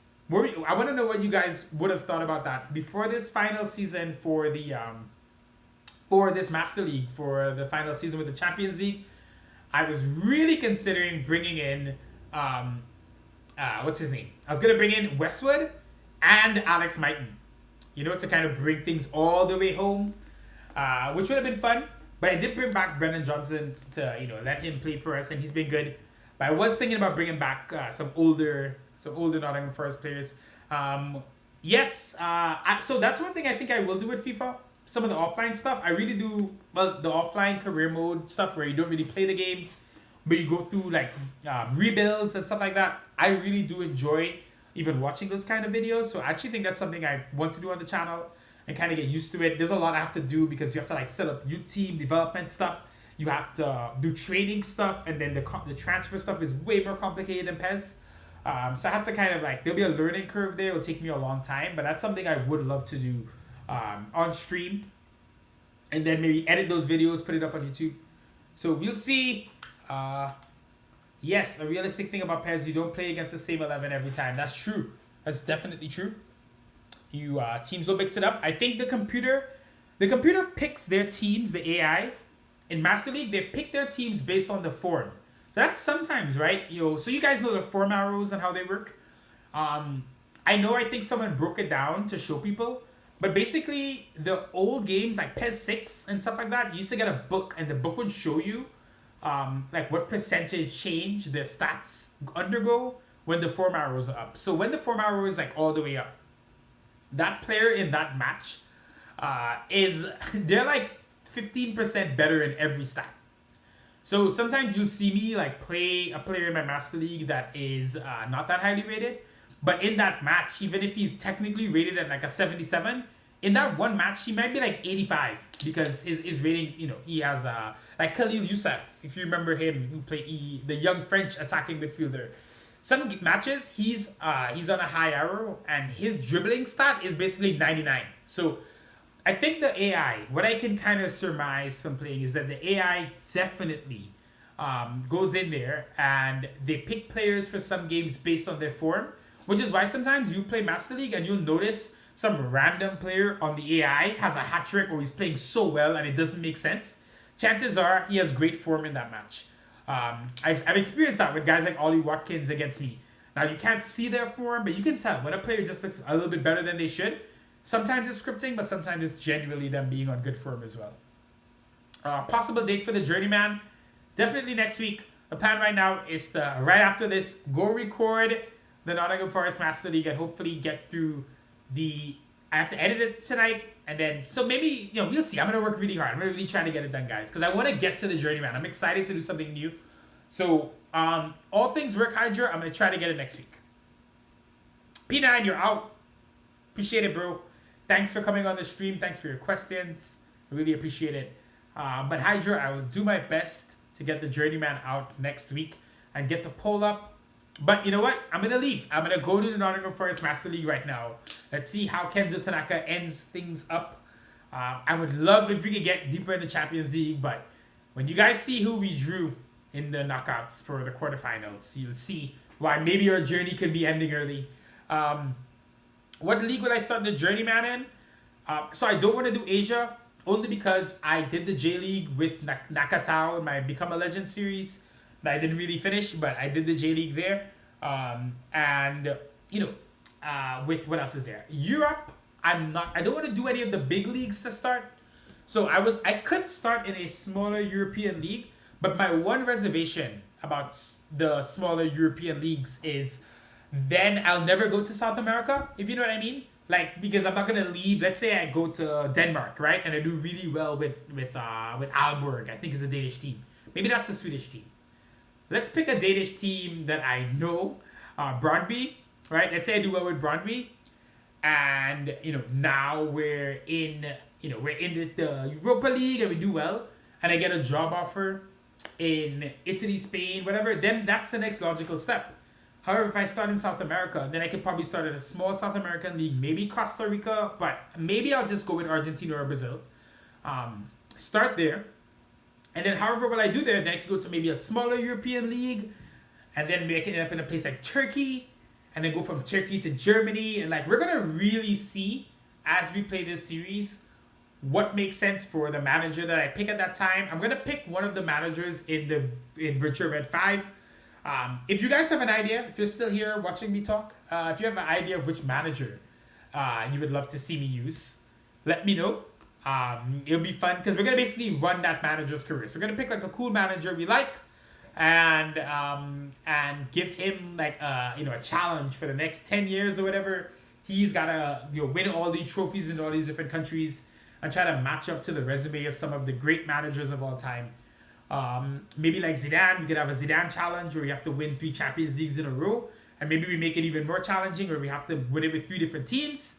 So I really want to do all that cool stuff with this series, so I'm excited to get this out soon. But we will finish the Nottingham Forest Master League because we want to finish what we start. At least with Master Leagues, that's what we want to do. So hopefully, Didier Deschamps, really? I feel like no one likes Didier Deschamps. I think no one really likes him that much. I was thinking of picking like a younger player, like a younger manager who's a former player. So to mimic that. Yes, New Zealand. Well, if I go to New Zealand, what's really funny is I will be using Schelderup again. Andreas Schelderup, incredible, of course, and he's one of the stars of New Zealand right now. Mohamed Kudus was at New Zealand. Suleimana was at New Zealand. I think the Ghanaian academy is called Right to Dream, or A Right to Dream, and New Zealand basically have a partnership with them. So Ghanaian talents just like keep coming through New Zealand consistently. So they're gonna keep bringing up more and more young talents from Ghana. I love what they're doing. Even in Norway, what's the other team? Copenhagen. Oh, Norway. Why would I say Norway? Copenhagen's in Denmark. God. Yes, FC Copenhagen. They are doing the same thing. They're bringing a lot of young players. Isak Bergman Johannesson from Iceland is there now, and they're gonna keep like churning out young talent. So, Gerard Piqué. Piqué could be interesting. I don't know if he's gonna be listed as a manager, on the Virtua Red 5 managers list. We'll see who's there. But yeah, we'll do something like that. It'll be really fun. Alright guys, if you have any final questions, let me know. But I'm gonna get off here like in the next 2 minutes. But I'll stay on if you guys have any like last questions. I'm gonna stay for max 10 more minutes. It's gonna be 5 p.m. soon where I live. So I'm gonna stay on for that if you guys have a question, but if not, I'm gonna get off in a second. But I really thank you guys for coming on the stream. It's been really fun to talk to you guys and get some feedback and see what you guys want on the channel. See what you guys thought of the match.